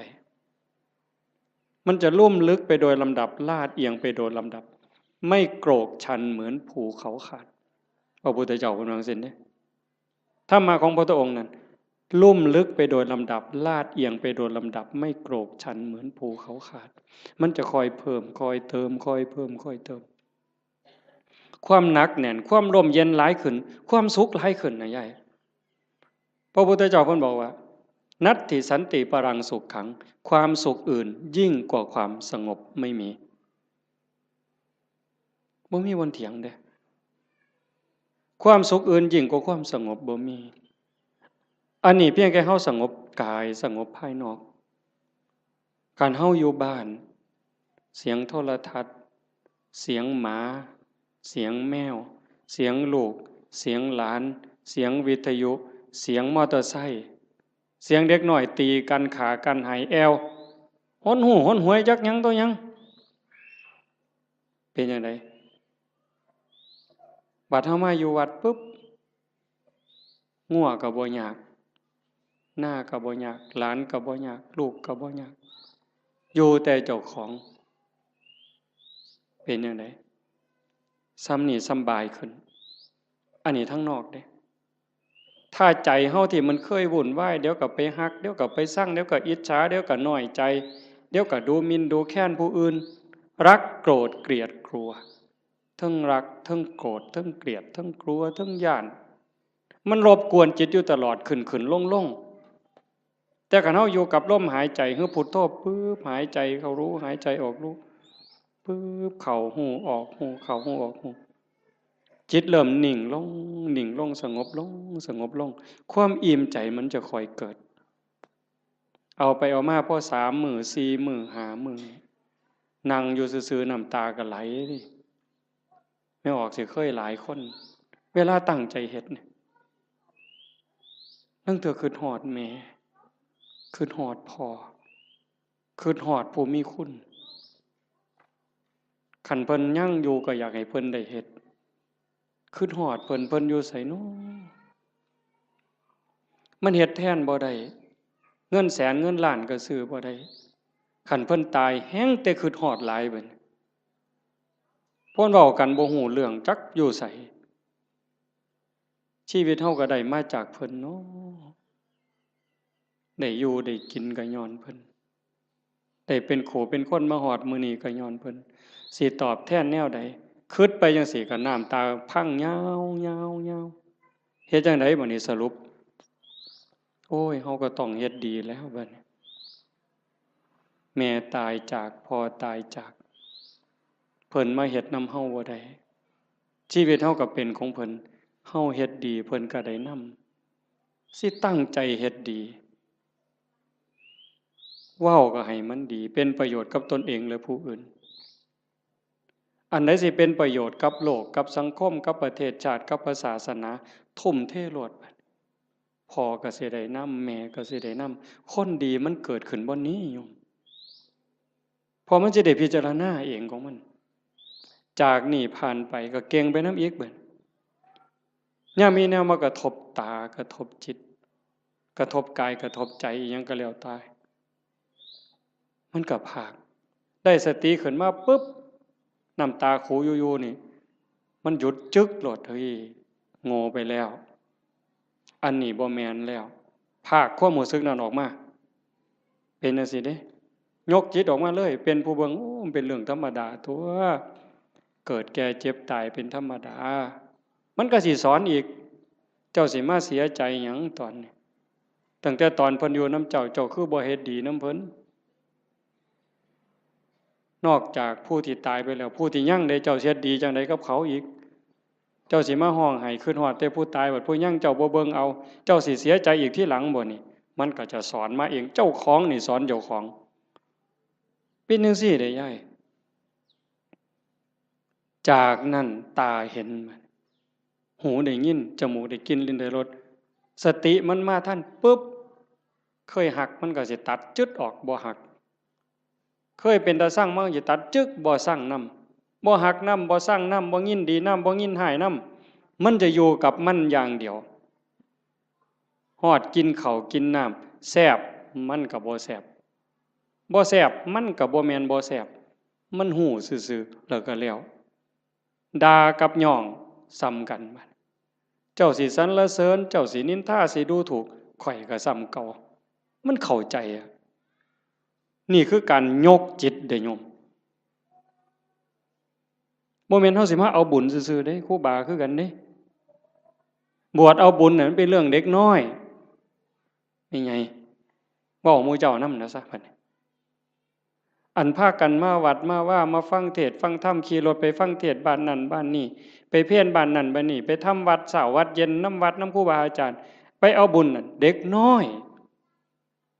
เศร้าเล่นเฮือนน้อยได้บ่เดี๋ยวนี้ฮะเรื่องเอาบุญนั้นเป็นเรื่องเด็กน้อยซะแล้วแต่ก็จำเป็นเด้เด็กน้อยมันต้องเอาขนมอ้อยเด้เอาไข่เค็มอ้อยเด้เอาบักขามอ้อยก็เอาเด้แต่ว่าเฮาก็ต้องใหญ่ขึ้นมานำจากการไปวัดไปว่าเพื่อเอาบุญให้เป็นการศึกษาเรียนรู้ธรรมพัฒนาเจ้าของยกระดับจิตเจ้าของกายนี่ยกบ่ได้แล้วล่ะนี่แต่สิสุดไปสุดไปสุดไปจักมือก็สิดับถิ่มไปล่ะใจนี่ตัวมันบ่ตายนี่ยกใจให้มันสูงก่อนตายนี่แหมแบบว่าเขาด่าบ่เครียดนี่เฮ็ดง่ายบ่ยายเขารักของบ่เสียดายนี่เฮ็ดง่ายบ่ยากเด้คันเฮาบ่ฝึกมื้อนี้สิไปฝึกมื้อใดบัดจังว่ามาวัดมาว่ามาปฏิบัติคือการมาฝึกเจ้าของยกใจเจ้าของอย่าให้มันไปยินดียินหายอย่ายินดีในเวลากระทบกับอารมณ์ที่น่ายินดีอย่ายินร้ายในอารมณ์ที่น่ายินร้ายมันเฮ็ดบ่ทันใดมื้อนี้ก็เพียรมันฝึกมันฝนมันประพฤติปฏิบัติเฮ็ดเอาคันเฮาเข้าใจแล้วมันจะหูทางเฮ็ดอยู่เด้มื้อเช้าอาตมาบอกโยมวัดโน่นกุลมว่าจากมื้อนี้ไปนี่ให้หาข้อบกพร่องเจ้าของทุกคนหาจุดอ่อนเจ้าของคิดพอปั๊บเขียนใส่กระดาษหน่อยไว้รถนี่เฮามีจุดอ่อนบ่นี้ขี้น้อยใจขี้โกรธหรือมักย่องเจ้าของว่าเจ้าของดีกว่าเขาหลายเห็นให้มันเห็นด้วยใจเข้าใจเจ้าของเบิ่งเจ้าของให้มันคักเห็นจุดอ่อนแล้วก็แก้นั่นล่ะย่อสิดีขึ้นดีขึ้นดีขึ้นดีขึ้นให้หักผู้อื่นสงสารผู้อื่นเห็นใจผู้อื่นให้หลายขึ้นโอ้มันได้ขอคิดหลายอยู่เด้เบิ่งหนังพระพุทธเจ้าโยมเพิ่นเอาไปให้เบิ่งอาตมาก็ได้เบิ่งข้าวนึงเพิ่นคือดีแท้หม้องนี้หม้องประเสริฐหลายสิว่าเครียดให้คนนี่ตั้งแต่เกิดมาเราสิบ่มีจักเม็ดเลยนั่นคือน้ำใจที่เพิ่นฝึกฝนมา20อสงไขยกำไรแสนมหากัปจนลงตัวชาติสุดท้ายนี่ไผสิเฮ็ดหยังก็บ่มีเครียดบ่มีขมบ่มีโกรธบ่มีบ่พอใจบ่มีหงุดหงิดมีแต่เมตตามีแต่เห็นใจโยมก็มีคือกันสภาพจิตนี่แต่มันบ่ทันใหญ่มันบ่ทันเจริญฝึกมันเลี้ยงใจตัวนี้มันใหญ่ขึ้นคันเฮาอยากเป็นคือเพิ่นเด้คันเฮาอยากเป็นคือพระพุทธเจ้าอยากให้พุทธะเกิดขึ้นกับเฮาทุกคนเป็นพุทธะได้เป็นม่านได้ไม่ใหญ่ก็เป็นม่านได้เป็นม่านเจ้าของเป็นพุทธะก็ได้เจ้าสิเลี้ยงหยังในใจเจ้าให้มันใหญ่ให้อภัยให้ไวที่สุด เมื่อวานนี่อาตมาตั้งแต่วันที่12เมิดวัดยึดโทรศัพท์ปิดเข้ากล่องเก็บเข้าห้องใหญ่ปิดประตูล็อกกุญแจเลยแต่อาตมาย่านบ่แน่นอนก็เลยเอามาโทรตอนแรงๆโทรถามโยมคันนี่ว่าเป็นอีหยังเฮ็ดจังไดกันแน่มันนี่มันโยมทางกรุงเทพโทรมาคุยกันเพิ่นก็ว่ามีเรื่องบางอย่างที่บ่พอใจกันอาตมาก็เลยว่าคันท่าคิดว่าเป็นลูกศิษย์พระพุทธเจ้าก็อย่าเครียดคันให้อภัยเป็นลูกศิษย์พระพุทธเจ้าถ้าผูกโกรธเป็นลูกศิษย์พญามารโว้ยบ่เอาแล้วแนวนี้เว้ยว่าโยมลงเป็นลูกศิษย์พระพุทธเจ้าเพิ่นว่าเอ้าเจ้าเป็นลูกศิษย์พระพุทธเจ้าเจ้าก็อย่าไปเครียดติล่ะเศร้าเครียดติล่ะบ่แม่นผู้ใดให้เจ้าเป็นได้เจ้าเป็นเองแน่นั่นว่าโอ้ยถ้าอย่างนั้นโยมไม่โกรธแล้วเพิ่นว่าถ้าโกรธถ้าแค้นถ้าอาฆาตก็เป็นลูกศิษย์พระเทวทัตหลุดแล้วเจ้าเอาวะล่ะเลยพระเทวทัตไปฮอดลูกศิษย์พญามารพุ่นแต่ขันหูจักให้อภัยผู้อื่นสงสารเมตตาผู้อื่นให้โอกาสผู้อื่นเป็นลูกศิษย์พระพุทธเจ้าพุทธังสรณังคัจฉามิเพิ่นว่าเด้ไม่ไงว่าอยู่บ่พุทธังสรณังคัจฉามิเพิ่นว่าเด้ธัมมังสรณังคัจฉามิสังฆังสรณังคัจฉามิทุติยัมปิแม้ครั้งที่สองตติยัมปิแม้ครั้งที่สามข้าพระพุทธเจ้าถือเอาพระพุทธเจ้าถือเอาพระธรรมถือเอาพระสงฆ์เป็นที่พึ่งเป็นที่ระลึกถึงจะปฏิบัติตามพระพุทธพระธรรมพระสงฆ์บุญเพิ่นเว้าอ่ะแต่บัดเครียดให้หมู่นั่นหน้างอลองค่องเว้ยตัวพระพุทธเจ้าผลมานี่เจ้าโอ้ยจะไปไว้ไสบาปบัดนี้ตัวหลวงพ่อเจ้าคณะอำเภอกับบาปอยู่มันก็บ่ปานตัวพระพุทธเจ้าเด้อตัวครั้งที่1ยังบ่พอได้แม้ครั้งที่2เพิ่นยังว่ายืนยันอีกอยู่นี่ทุติยัมปิแม้ครั้งที่2ตติยัมปิแม้ครั้งที่3ยังเครียดให้หมู่อยู่เบิ่งที่ละกิเลสมันบ่ปล่อยเจ้าง่ายๆได้แม่ใหญ่คันเจ้าบ่ตั้งอกตั้งใจนี่บ่ทันเด้เบิ่งเจ้าของให้คักเด้อสิสรุปแล้วเด้เบิ่งเจ้าของให้ดีๆทบทวนตั้งแต่เฮาเข้าวัดมาจนฮอดมื้อนี้เฮาดีขึ้นกว่าเก่าบ่เฮ้ยยายตัดสินด้วยความเป็นธรรมเด้เจ้าของนั่นล่ะฮู้เองตัดสินเจ้าของว่าดีขึ้นกว่าเก่าบ่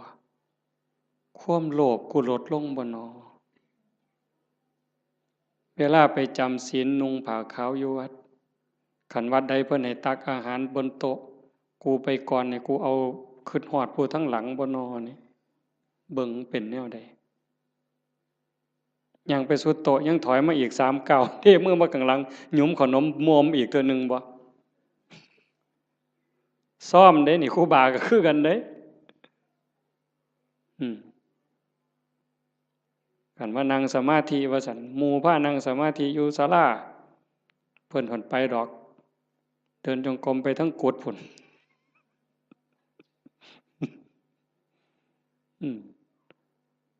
ยามปฏิบัติธรรมงานปริวาสคือกันยามหมู่เดินจงกรมเป็นแถวเพิ่นก็ไปดอกทำท่าไปห้องน้ำฉลาดแต่ได้กิเลสผู้ใดสอนมันเจ้าวะมันหูจักเอาโตรอดคอรอแค่แลแก้โตนี่ไว้ปานเกียร์จักผู้ใดสอนมันปานนั่นได้มันนี่ให้กว่าน้ำยังวะทิ่มกับตาลงน้ำจักมันเข้าตาใดตัวตาใดแล้วหมู่เจ้านี่คือกันคันลองเฮ็ดหยังผิดหมู่เหลียวเบิ่งนี่เพิ่นแก้โตปั๊บโลกดอกนั่งฟังเทศน์ตอดเงาเงึกหมู่เหลียวเบิ่งเพิ่นทำท่าเกาหัวเสยเพิ่นเด้บ่ได้ว่าเจ้าของเงานอนจักเม็ดได้หั่นมันฉลาดปานนั้นจักผู้ใดบอกมันหยังวะ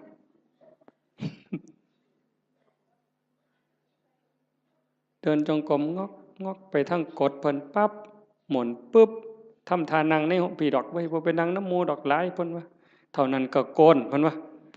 เท่านั้นก็ตดเพิ่นว่าเอ้านั่งกดผู้เดียวพี่ดอกเพิ่นว่า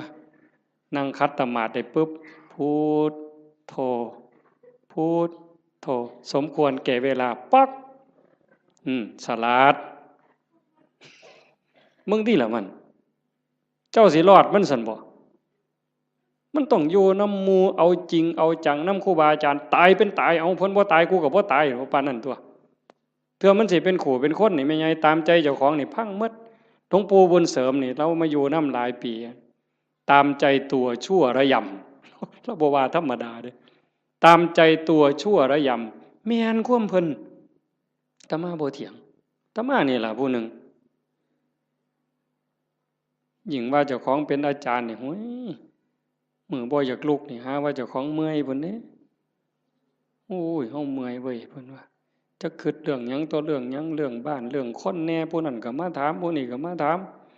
บ่ได้พักบ่ได้พรเพิ่นว่ามื้อคืนมาดึกเพิ่นว่าเด้อันลูกวัดบ่ลูกนี่นอนตายนอนกินวัดกินว่าพุ่นเพิ่นว่าคือผู้อื่นนี่เอาให้ตายรถเจ้าของนี่โอ้ยขออ้างสารพัดวางต้นปีนี่เขายังว่าสิตายแฮงแต่ได้ทามันกิเลสบัดนี้บ่ต้องลุกดอกเขาว่าเจ้าบ่สบายเขาฮู้หมดวัดละโว้ยบัดเฮ็ดแนวอื่นบัดนี้นะบ่เป็นเรื่องเป็นราวบ่ได้คิดว่าเจ้าของโซ่จักเม็ดบัดนี้เป็นแนวนั้นเด้ทั้งนั้นต้องทบทวนเบิ่งเจ้าของตั้งแต่มือหูจักคว่ำมามือเขาวัดเขาว่ามาจนหอดมือนี่ความโลภลดลงบ่ความอิจฉาหมู่นี่ลดลงบ่ความเข้าใจในขออัดขอทำมันเพิ่มขึ้นบ่ง่ายเด้อโยมเด้ออันนี้กิเลสมันก็ฉลาดอีกเด้เวลาครูบาอาจารย์ถามปัญหาถามนั่นถามนี่มันสิทำทายืดไว้ดอกคันเพิ่นถามเป็นจังไดยายขอนั้นเจ้าว่าจังไดเพิ่นสิหลับตาปั๊บโลดเที่ยงทีลี่ อย่ามายุ่งเด้อข้อยกำลังนั่งสมาธิเพิ่นว่าเพิ่นย้านเพิ่นตึกถามย้านจากอายหมู่มึงที่ละมันนี่ก็คือม่านย่าถ้าเฮาปฏิบัติธรรมบ่เห็นม่านย่าเจ้าของนี่จบแม่ไงเจ้าอย่าคุยข้อยบอกเลยว่าเจ้าอย่าคุย สมเจ้าจะว่าแต่พระครูเด้อเว้ยฮอดสมเด็จเจ้าคุณสมเด็จว่าไปโลดคันเจ้าบ่เห็นม่านยาเจ้าของบ่เห็นเล่ห์เหลี่ยมในใจเจ้าของนี่มันว่ามันตัวผู้อื่นที่แท้มันตัวเจ้าของเล่ห์เหลี่ยมตรงนี้น่ะ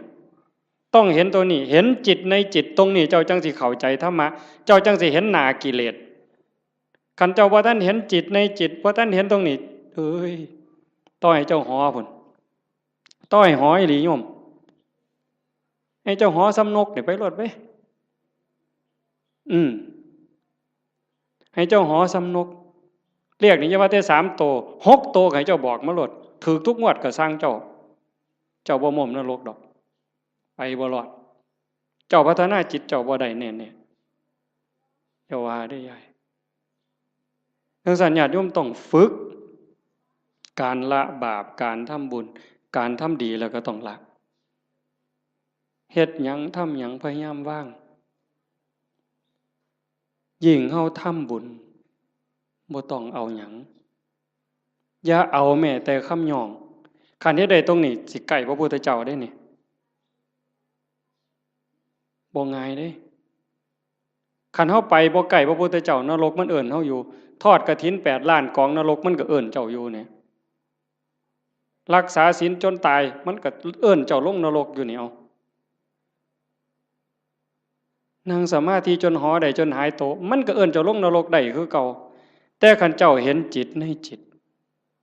เข้าใจเจ้าของหูจักละหูจักว่างเห็นกับกิเลสมันกระซิบเจ้าหูจักหนามันแล้วก็ยันหน้าผากมันออกนั่นเจ้าสิเข้าใจแล้วก็ฝึกละฝึกว่างตัวนี้คือบ่ให้ปุ๋ยมันเลยบ่ให้อัตตาบ่ให้ตัวตนบ่ให้ม่านมันได้ช่องจังสั่นเฮาเฮ็ดหยังทำทานทำหยังบ่ต้องมีสื่อมีเสียงดีที่สุดตัวนี้มันสิยกเจ้าขึ้นไปสู่อริยมรรคไปเลยสู่อริยมรรคอริยผลแต่ขันยังยากน้ำซื่อน้ำเสียงอยู่นี่ว้ายว่าออกบุญกฐินเด้อว่าตามสมควรหรือตามกำลังก็แล้วแต่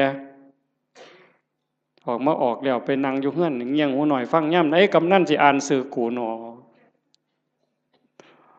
ตอนกำนันอ่านสื่อเจ้าของล่ะไปฆ่าอาบน้ำบ่ได้ยิน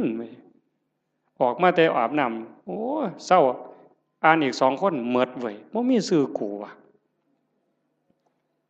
ไถไหนมาฮอดกำนันคือบ่อ่านให้ข่อยแน่ล่ะเพิ่นว่าตายเด้นั่นน่ะขาดทุนโยมสุบินนี่ไปออกวิทยุคือกันแล้วคือบ่มีชื่อข่อยแน่ล่ะยายเพิ่นสิว่าจักมื้อนึงบ่ได้โยมขาดทุนตอนนั้นเด้อตอนนั้นขาดทุนเฮ็ดแล้วก็ปล่อยไว้ลองเบิ่งเพิ่นสิอ่านก็เรื่องของเพิ่นบ่อ่านก็เรื่องของเพิ่นแต่กิเลสมันก็มักย่องเด้นี่คันได้ถูกอ่านชื่อจักหน่อยแล้วโอ้ยหน้าใครอึ้งลึงกันโลดเข้าเฮือนก็บ่ได้มันคาประตูมันใหญ่หลายอืมฝึกใหม่ใหม่ๆมันก็สิเป็นเสียดายอยู่ดอกคันเพิ่นย่องแล้วทรงมีแรงแต่คันดูเขาเฮ็ดแล้วก็แล้วไปเฮ็ดแล้วก็แล้วไปหน่อยก็ตามหลายก็ตามเฮ็ดด้วยใจด้วยความศรัทธาจริงๆอุบายของการให้ท่านเป็นอุบายเอาชนะความเห็นแก่ตัวเอาชนะความขี้ทีเท่านั้นเด้เรื่องสวรรค์น่ะเป็นแนวล่อซื่อๆเด้พุทธศาสนาแท้ๆนั่นการให้ท่านเป็นอุบายเอาชนะความขี้ทีเอาชนะความเห็นแก่ตัวคันเฮาสละได้นั่นมันเป็นจาคะ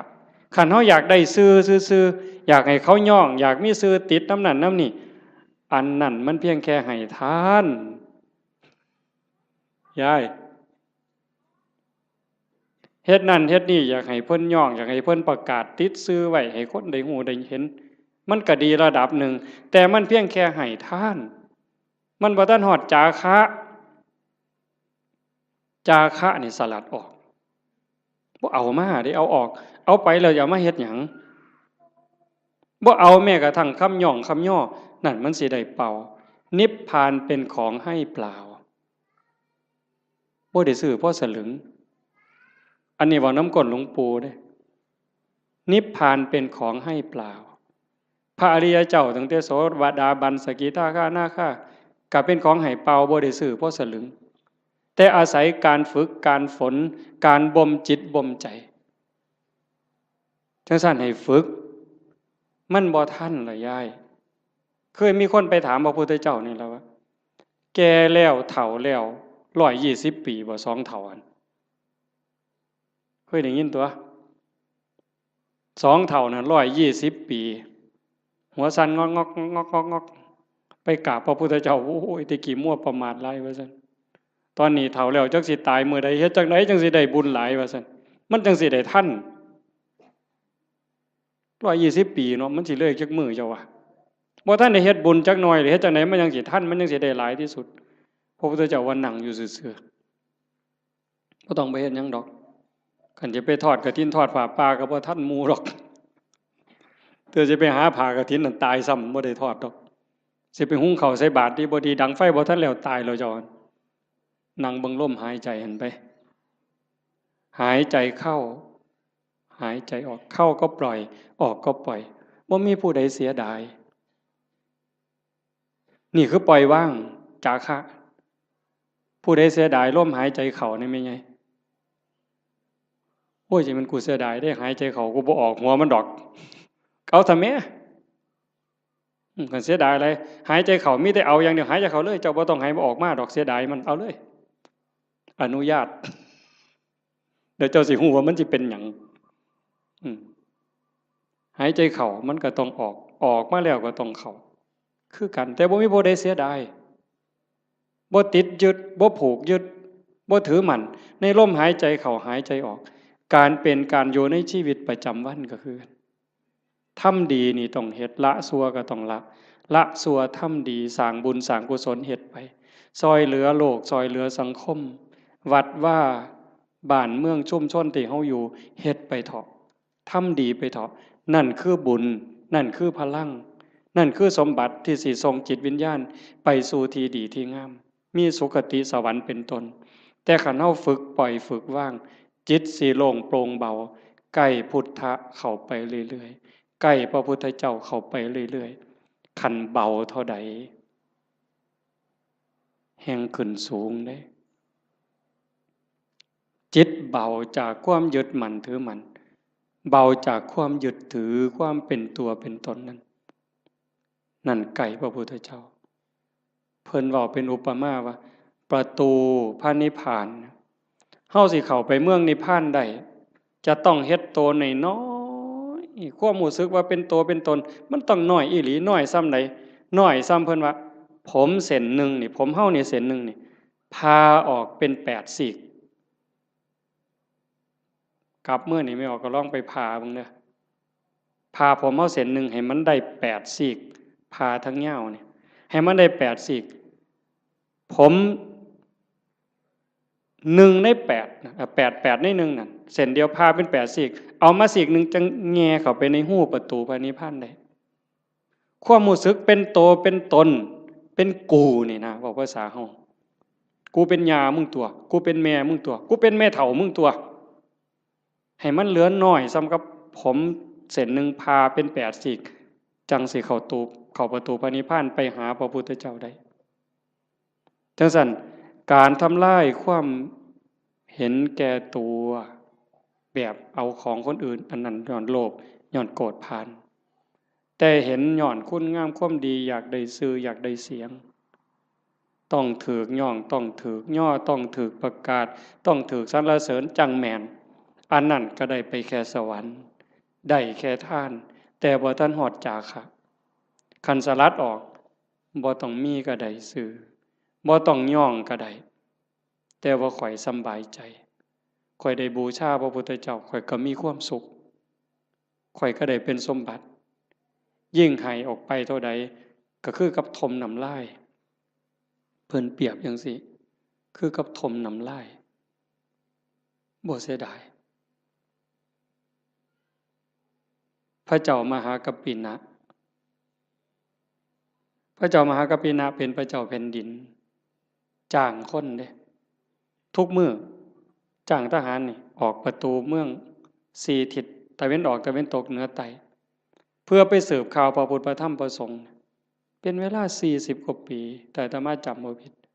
40กว่าปีบ่ได้ยินข่าวนี่แต่ก็เสียมื้อละหมื่นเนี่ยจ้างคนบัดมื้อนึงเพิ่นไปประพาสป่าไปชมสวนนี่ล่ะคันแม่นหมอลำก็ได้พระเจ้าแผ่นดินไปชมสวนดอกไม้เห็นพ่อค้ากลุ่มหนึ่งมานั่งพักอยู่ท่าทางคือเมื่อยเพิ่นก็เลยไปถามหมู่เจ้ามาแต่ไสมาจากไสมาจากสาวัตถีคือราชคฤห์นี่แหละมีข่าวดีหยังมาบอกบ่มีหยังดอกเพิ่นว่าฮู้แต่ว่าตอนนี้พระพุทธเจ้าเกิดขึ้นแล้วสลบเลยฟื้นขึ้นมาไหมมีหยังอีกเนี่ยพระธรรมสลบฟื้นขึ้นมาอีกนอกจากพระพุทธพระธรรมแล้วมีหยังอีกพระสงฆ์สลบเฮ็ดจังไดบัดนี้ให้เลขานั่นเขียนหนังสือทันทีเฮาสิสละบวชขอให้พระนางอโนชาพระราชินีนี่ครองราชสมบัติจากเฮาต่อไปเลยเฮาจะบวชแล้วบ่กลับอีกแล้วก็มอบรางวัลให้กับพ่อค้ากลุ่มนี้300,000 300,000กหาปณะข้าบอกว่าพระพุทธเจ้าเกิดขึ้น 100,000 พระธรรม 100,000 พระสงฆ์ 100,000ให้เอาไปเลยแล้วครองราชเลยจากนั้นก็ไปเลยออกบวชพวกพ่อค้านี่มันก็ดีที่บัดนี้เนาะบ่ได้เฮ็ดหยังภาษาเอามาเว้าซื่อๆซ้ำนี่เว้ยได้300,000ถือศาลนี่ไปแจ้งกับพระนางอโนชาเขาก็ว่าเป็นบ้าเป็นหยังจังสิได้หลายปานนั้นเว้าให้ฟังเบิ่งเขาบอกเพิ่นพระเจ้าแผ่นดินไปบวชแล้วเพิ่นได้ยินจังซี่เพิ่นก็เลยสร้างมาแนวนี้พระพุทธเจ้าพระธรรมพระสงฆ์พระนางอโนชามีความรู้สึกว่าเป็นหยังคือให้น้อยแท้มันเป็นข่าวประเสริฐปานนี้พระนางอโนชาเพิ่มให้พระพุทธ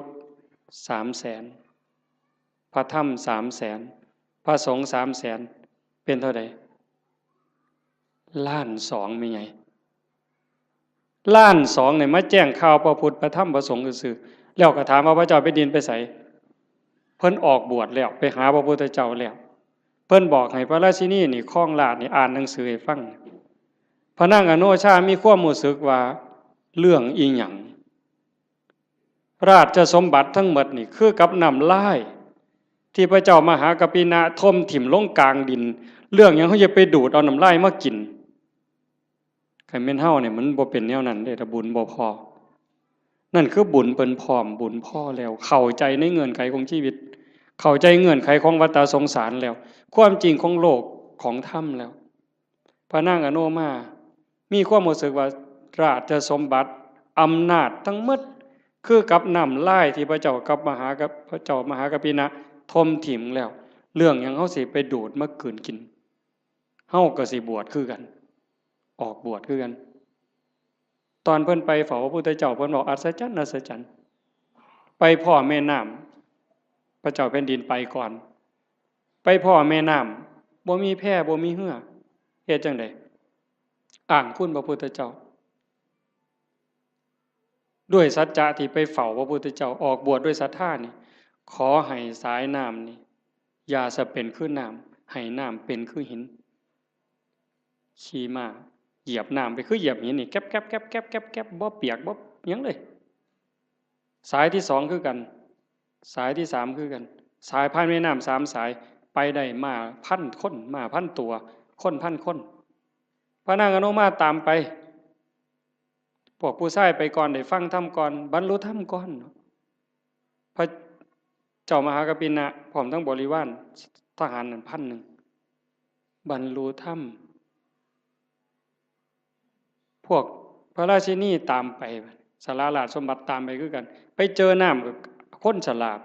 พระเจ้าแผ่นดินเพิ่นไปได้แนวใดบ่มีเรือบ่มีแพเพิ่นต้องอาศัยสัจจกิริยาจังซี่ตั้งใจตามไปได้คือกันสายที่สองก็ขามได้สายที่สามก็ขามได้พอไปฮอดพระพุทธเจ้าถามหาพวกพระเจ้าแผ่นดินนี่เห็นมาบ่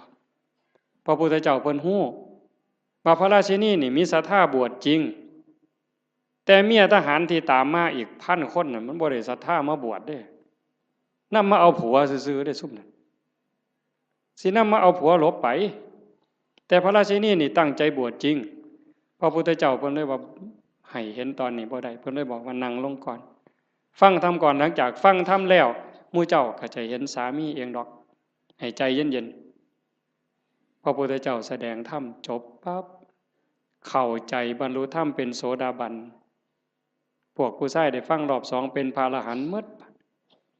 ความอยากได้ผัวลบไปมันหมดแล้วบวชเป็นภิกษุณีนำกันต่อพุ่นเด้จังสั่นเฮาสิเฮ็ดหยังทำหยังก็คือกันเด้อโยมเด้อลองทดสอบเบิ่งจากการท่าน5 บาท10 บาท100 บาทแสนบาทล้านบาทท่านแล้วเพิ่นย่องประกาศซื้อเขียนป้ายติดให้เฮาก็ได้มาแล้วหลายเทื่อหลายรอบบัดนี้ลองเบิ่งว่าเฮาลองบริจาคน้อยก็ซังหลายก็ซังบ่ต้องเขียนชื่อก็ได้คันไว้ใจกันบ่ต้องเขียนก็ได้แล้วเบิ่งความรู้สึกมันสิเป็นอีกแนวหนึ่งมันสิเป็นอีกแบบหนึ่งรสชาติมันต่างกันลองเบิ่งแล้วบ่ลองบ่ฮู้บ่ให้ฟังก็เพราะปานนั้นมันต้องเฮ็ดด้วยตนเองมื้อนี้เว้ามาโดนพอสมควรบ่ได้เว้า7-8 มื้อมันเลยสิเว้าหลายจักหน่อยแต่ว่าเสียงมันบ่คืนก็เห็นว่าพอสมควรอาจจะได้เรื่องบ้างบ่ได้เรื่องบ้างจริงใจอาตมาตั้งใจว่าสิเว้าเรื่องหนึ่งเรื่องศาสนามีคนฝากมาอยู่แต่ว่ามันลงไปบ่ได้ก็สร้างมันเถาะก็ขอฝากเพียงแค่ว่าให้ญาติโยมนี่รับผิดชอบเจ้าของบ่มีผู้ใดซอยผู้ใดได้บัดฮอดบัดสุดท้ายเด้โยมบัดเฮานอนอยู่เทิงเตียงนอนติดสาดติดเสือจังสิเข้าใจตนแลเป็นที่พึ่งของตนอัตตาหิอัตโนนาโถจังสิเข้าใจตัวนั้น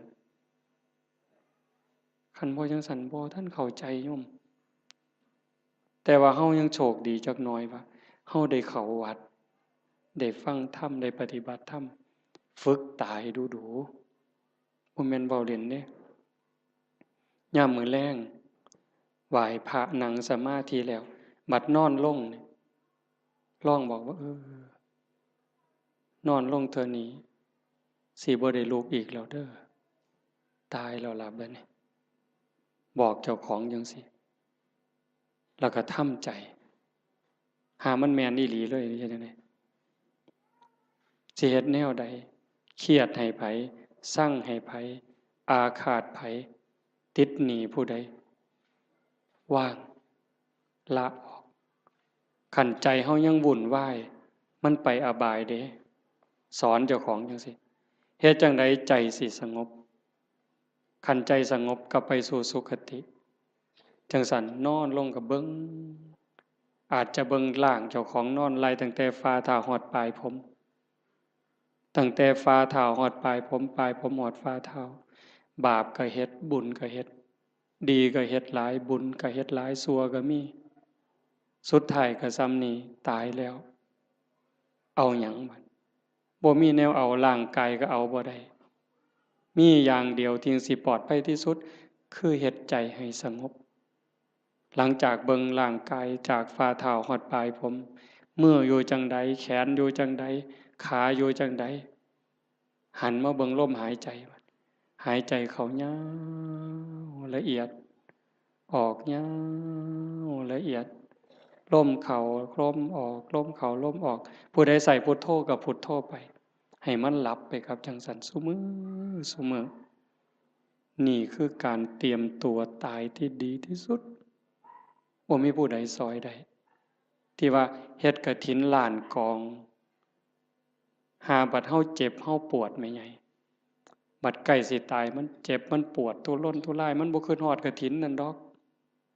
บ่คิดฮอดปิ่นโตบ่คิดฮอดบวชลูกบวชหลานซ้ำดีบ่ดีนิมิตขาเป็ดขาไก่ขากบขาเขียดมันมาหลอนเอาใจขาดปัดตอนกำลังทุบหัวกบใจขาดปัดไปเลยตกนรกท้วนเลยกฐินแสนกองท่าให้พ้นจากกบตัวนั้นก่อนแต่ขันเบิ่งจิตเบิ่งใจให้ดีเบิ่งลมให้ดีเฮ็ดจิตให้สงบให้มันเป็นนั่นล่ะบาปก็บ่เอาบุญก็บ่เกี่ยวละอย่างเดียวว่างอย่างเดียวบุญเนี่ยมันตามอยู่แล้วว่างอย่างเดียวจิตเป็นอิสระดีบ่ดีจากปุถุชนคนกิเลสหนายกไปสู่ความเป็นพระอริยเจ้าได้บ่พ้นสมัยเด้พระพุทธเจ้าเพิ่นบอกยืนยันว่าแม้ปัจจุบันนี้พระอรหันต์ก็ยังเป็นได้ตราบใดที่พุทธบริษัทยังเป็นอยู่โดยชอบโลกนี้จะไม่ว่างจากพระอรหันต์โยมก็เป็นได้หมดทุกคนทุกคนมีโอกาสตกนรกมีโอกาสเป็นพระอรหันต์ได้หมดทุกคนทั้งโยมทั้งพระทั้งผู้เฒ่าทั้งเด็กน้อยบ่แต่หูเรื่องเฮ็ดให้มันเป็นจริงๆมันอยู่นี่อยู่ในใจเฮาหมดเนี่ยตั้งแต่นรกเปรตอสุรกายสัตว์เดรัจฉานมนุษย์สวรรค์6พรหม20ฮอดพระอริยเจ้าโสดาบันสกิทาอนาคาอรหันต์อยู่ในใจนี่หมดเฮาสิจูนไปได้บ่ไดคือจูนขึ้นวิทยุโทรทัศน์ขึ้นต่างๆคันจูนลงตัวปั๊บไปถึกช่องพระอรหันต์ปุ๊บสมบูรณ์ปุ๊บเลยแล้วคันถ้ามันจูนบ่ถึกว่าสินั่งสมาธิเอาบุญเป็นคือเห็นบ่อย่างนั้นด่ากูเครียดตาน้ำตาแดงนั่งสมาธิกัดแขวกัดข้างนี่ป๋าห่วยจบบ่ลงซะเนาะบ่เพิ่นหมู่ข่อยเทื่อนึงซะดอกก่อนจบตั้งแต่หลายปีพุ่นไปปฏิบัติธรรมนํกันอยู่วัดผิดบ้านแก่งนั่งสมาธิชั่วโมงกว่าว่าแต่แม่นเป็นหยังเว้ย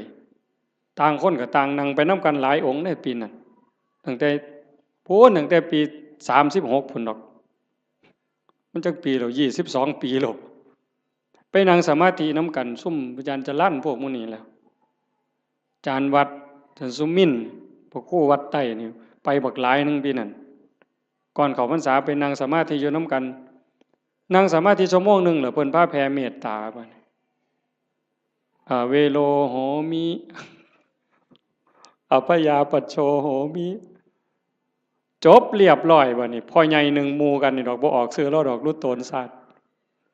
แผ่เมตตาเรียบร้อยอะระหังสัมมาสุปฏิปันโนกราบ3 เทื่อแล้วปั๊บว่าจังได๋คำแรกขออภัยเด้อ อยากเตะปากผู้ใหญ่บ้านเด้ว่าสันว่าเป็นยังล่ะว่าสัน